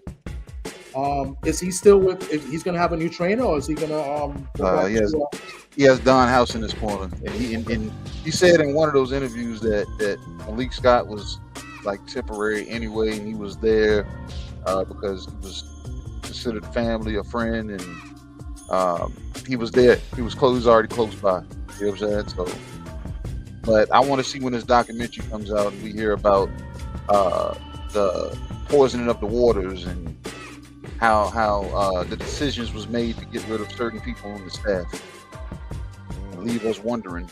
Yeah. You know what I'm saying? So I'm waiting. I definitely want to see that. Listen, I don't care what anybody says. The first fight, it's so obvious that something was up with the gloves. I don't care what anyone says. I've seen video, I've seen tapes, I've seen the actual fight replayed on different platforms, so they're not altered. Those gloves were flopping around. Mm-hmm. So the second fight, there's no real proof of it except that he had a little dent in his head, which how could that be caused? It could have been an elbow, could have been a so the third fight is the only legitimate fight. Was there any cheating done in the third fight? No, except the gloves were shaky, but they approved the gloves. And then I think the third fight, here's what I said this before on the third fight. What happened in the third fight was the gloves. If Deontay didn't change his gloves, I think the fight is a little bit different because I think Deontay hurt his hands in that fight because he switched back to his old gloves where he hurt his hands before. So like the MMA style. No, the originally wasn't going to wear those. Yeah, it's the MX Avalanche. Yeah, I think if he would have kept the original gloves he was going to use going into that fight, he might have stopped Fury in that. And it was the 4th round. Do we know that when Deontay Wilder favored those Avalanche MX gloves? But he hadn't used them. He hadn't used them in a while. Despite horsehairs. Despite having hand injuries, he still favored them because at one point in time those were the go-tos. Yeah, they were, but he hadn't. What I'm saying is he hadn't used them in a while. And sometimes, sometimes, that's going to be in the back of your head, because he was hurting his hands every time he was using those gloves, supposedly, right? No, he was hurting his hands because he throws his punches wrong. Yeah, that's good. I told him that. Yeah. Yeah. Yeah, valid point. Yeah. But that all goes into mentals too, Mm-hmm. So that could always be, in the back of his head, I hit this guy the wrong way, I'm gonna hurt my hand, and then I'm hesitant. I don't know.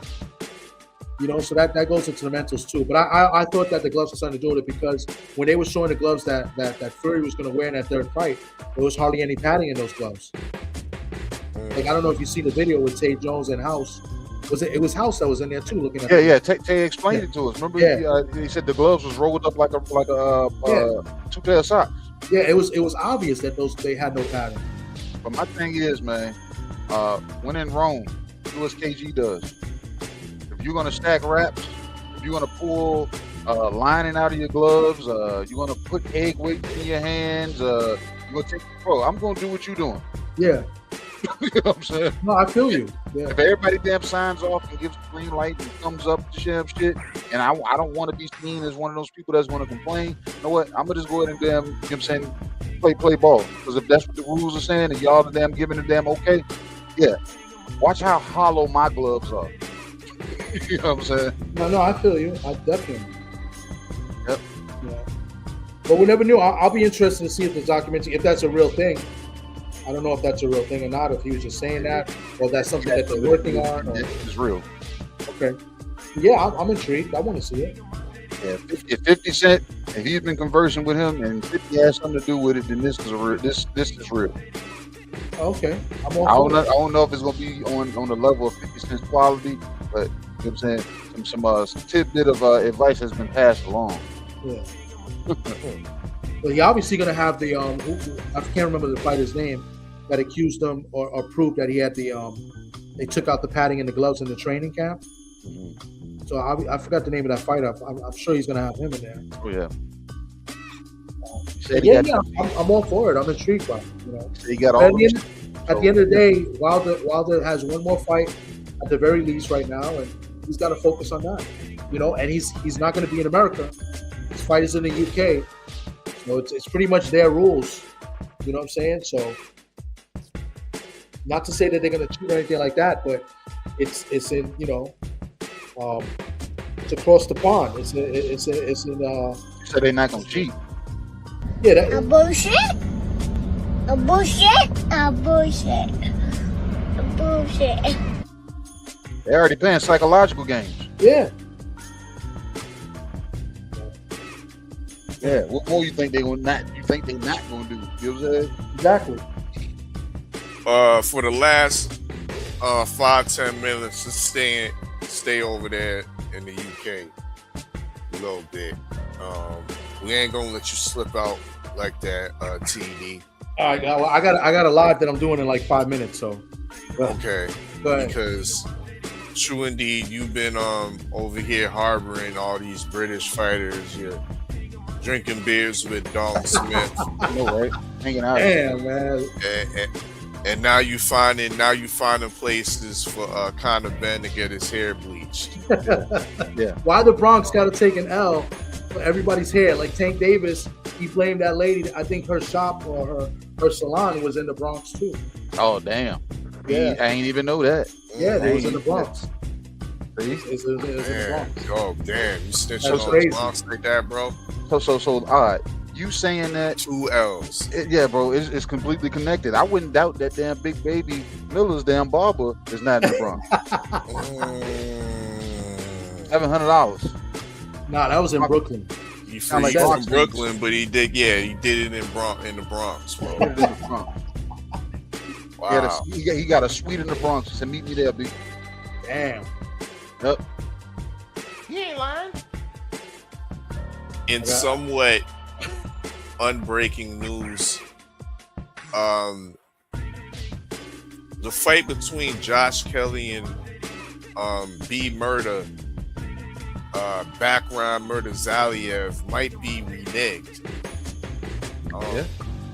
Backrum's team officially protested the results due to the fact that one of the judges egregiously scored the last round. That was obviously a 10-9 round for Backrum. Scored it a 10-10. And if he would have scored it a 10-9, Backrum would have been the champion still. Would have won by split decision. So the draw would have been Backrum's decision. So what? And then it would have been a draw then, right? It would have been two judges. It would have been two. Wasn't it a split? I mean, a majority draw. Yeah. So if that one judge didn't go 10-10, it would have been a Backrum round. So that would have been two judges. Backrum. It would have been a split. Yeah. It would have. It wouldn't have been a majority. Because the other two judges that scored it for so only one judge scored it 10-10. Yeah, only one judge had it 10-10, and it might have been the one that had it a draw. Yeah, so then he would have lost a split decision. Yeah, he would have lost. He still would have lost a split decision. Now, unless one of the other cards, unless the judge that I don't know what the other two cards. I thought they were 116, 112. But if it was 115, 113, right, and the judge scored it 10-10, which is weird. How would it be 115, 113? Then it would be that don't make sense. Now I got to look at the scores. Yeah, that don't make sense. Well, they officially protested, and it seems like they got a case. I mean, so that actually impacts once again the US6 fight pool. Shout out to all the players. Okay, I see it now. Steve Gray then. It would have been one judge. That guy. Steve Gray had it 114, 113. So if he scored a 10-9, it would have been 113, 113, and then it would have been a majority draw. And so it would have been two draws. Yeah, it would have been. Yeah, and he would have kept this out. It would have been two draws, and then one judge for Kelly, which would have been John Basile. He had a 115, 111. So yeah, that makes sense. Okay, because of two knockdowns. I was like, if there is no 115, 113. Okay. Wow, I didn't 10-10. That's messed up. But in the 12th round too, bro, like suspect, bro. Yeah, but usually those protests never get overruled. They'll just order a rematch. Yeah, that's a real possibility too. Yeah. That means Xander's not going to get that because Xander was looking to get that fight and boots. Well, Kelly calling out for Conor Bennett now. Said, come on back from New York. Come on back from the Bronx. Get some work over here in the UK. That's what he told him, bro. That's fucked up. Oh, so man. you can't make welterweight no more, bro. You eating too much chopped cheese. Come on back. Wow, that's crazy, bro. Anyway, yeah, I don't know. I'm really interested. So I wanted to talk a little bit about Xander because it seems like Xander is looking for all the smoke in 154, even though I think he's going to go to 160 eventually. But based on what they're saying, they want to fight Kelly. They want to fight Fundora. They want to fight, Ortiz. There's even a Devin Haney, fight supposedly that's been talked about. So, did he respond to Haney yet? I don't know. Supposedly they had words. I don't know. That's supposedly. I don't know how true or not true it is. They had to talking like a big dog, huh? Big dog. Devin doesn't want to fight Xander at 154. He gets. I think Xander would get the knockout he hasn't gotten in a while against Devin. He's too big. Against who? I think Xander stops Devin.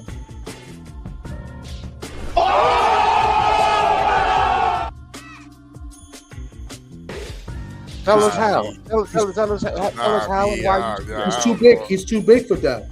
And Xander could box, and Xander, coming up in weight coming up to 154. Xander, I know Xander hasn't got the knockouts that everybody's been looking for, but he got pop on his punches. I don't know. Devin's chin is going to be tested.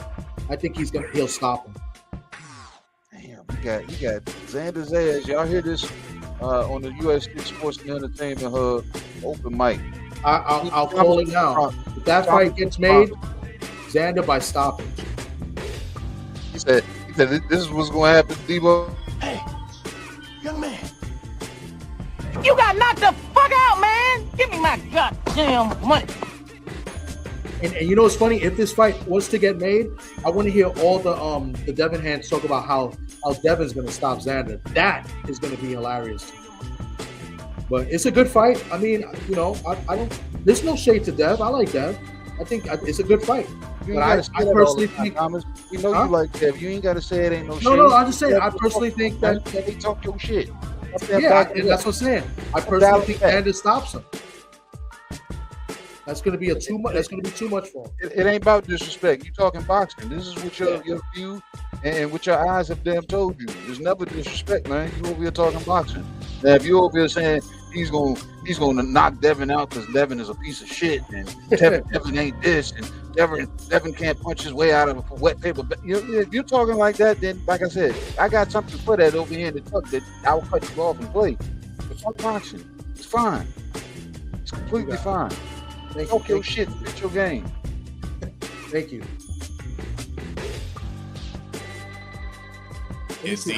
How tall is Devin?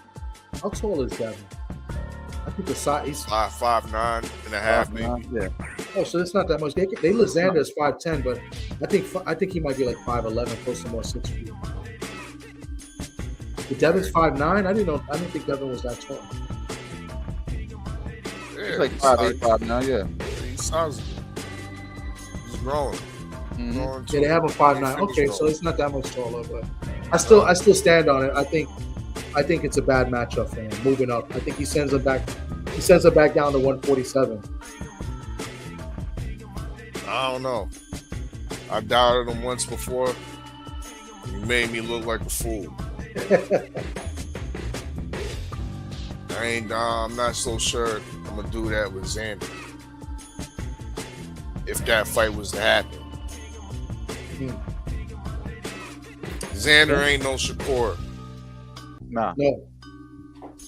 And I think Shakur beats Devin. I don't care what nobody says. And like I said, the defense alone, you have to then make the fight ugly. You have to then rough him up. You have to bully him. If you just sitting back throwing punches at a defense, I can't champion and say, hey, he's going to beat this guy. No. Defense has damn solidified itself. If nothing else with Shakur has stood out, his defense has solidified him. If nobody has like world moving offense, it's hard for me to put anybody and say they're a winner against Shakur right now. Currently, I really can't see it right now. It's hard. You know what I'm saying? So I don't think Dev does it. And that's at him meeting in the middle at a catch weight or Shakur going up to have his first fight at 47. Dev is going to be the bigger man. And in this case, you're right there at the cusp of 8-ounce gloves about to switch over to 10-ounce gloves. So you're the biggest to wear 8-ounce gloves. So I understand that, but at the same time, can somebody point me out a fight that Shakur is consistently, you know what I'm saying, getting hit? I think this dude has lost the least amount of rounds currently in boxing. Yeah. So, like I said, if Dev goes out and utilizes the power jab and utilizes his size and everything like that, what happens when these punches aren't landing?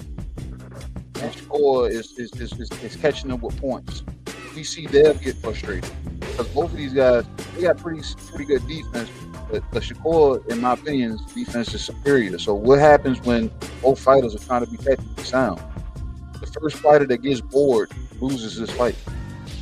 And Shakur is not going to get bored because we've seen him maintain the same mental stability for 36 minutes at a continuous rate.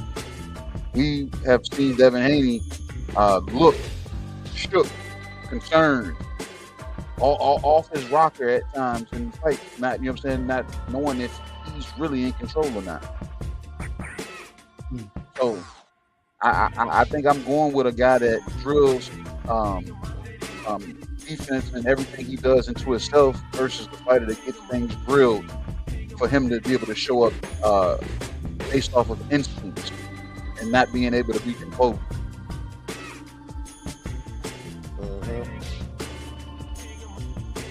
That's what's up. That's what's I up. agree. I agree, and I would pick Shakur to beat that too.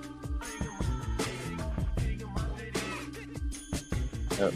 And we already know when it comes to things like that, people are going to bring up resumes. Who did he beat to convince you of that?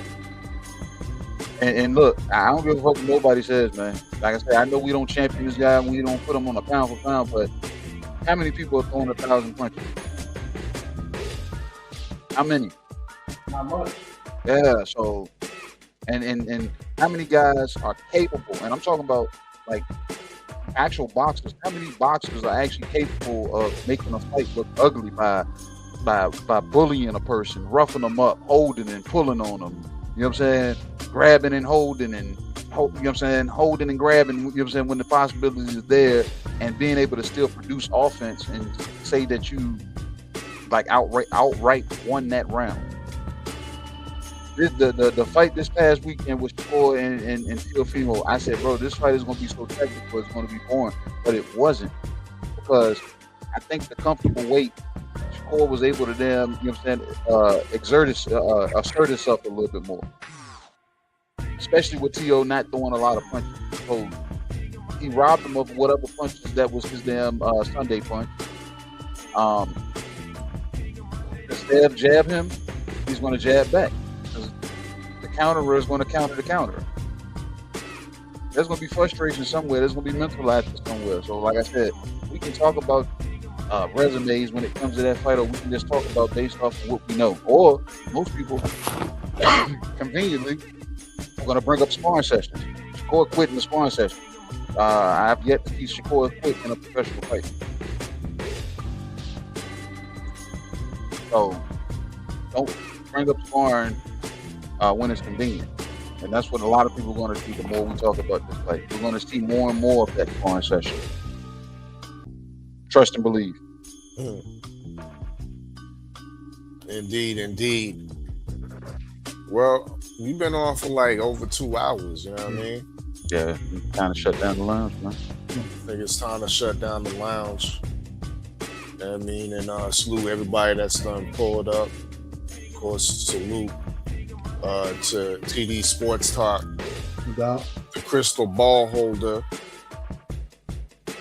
for chiming in and always pulling up to the lounge, grabbing the mic when it's open. Most definitely salute to you. Let the people know where they can follow you at, bro. Well, you can find me here on YouTube, man. TD Sports Talk is where it is, and also if you want to listen to some good radio and hear some good stories, go to on Sundays. Check me out on Ring Talk Worldwide with my man Pedro Fernandez. Sunday at 2:05 p.m. on the East Coast time. Just go to sportsbylineusa.com and hit the live stream, and then you'll get to hear it. That's what's up. Yep. I'm gonna go on in a minute, so I appreciate you guys. At least I'm gonna set up right now, and we'll talk. Appreciate you, Thomas. I appreciate you. My man. My man. My man. My man. My man. Good for you. My man.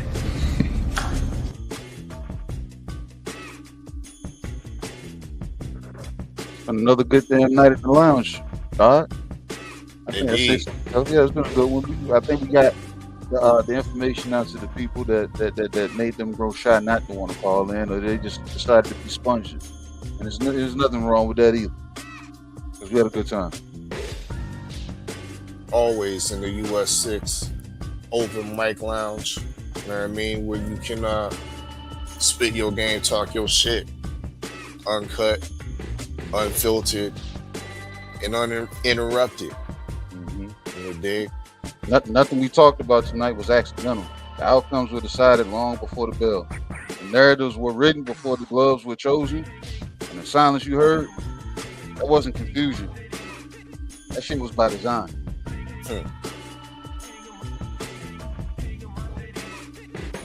And another one.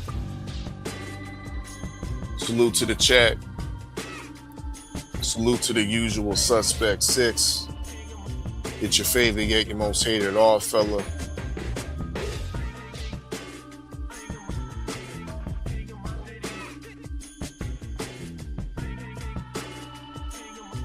You gotta say no more. All right, you already just said it, man. You all heard what he said. Yo.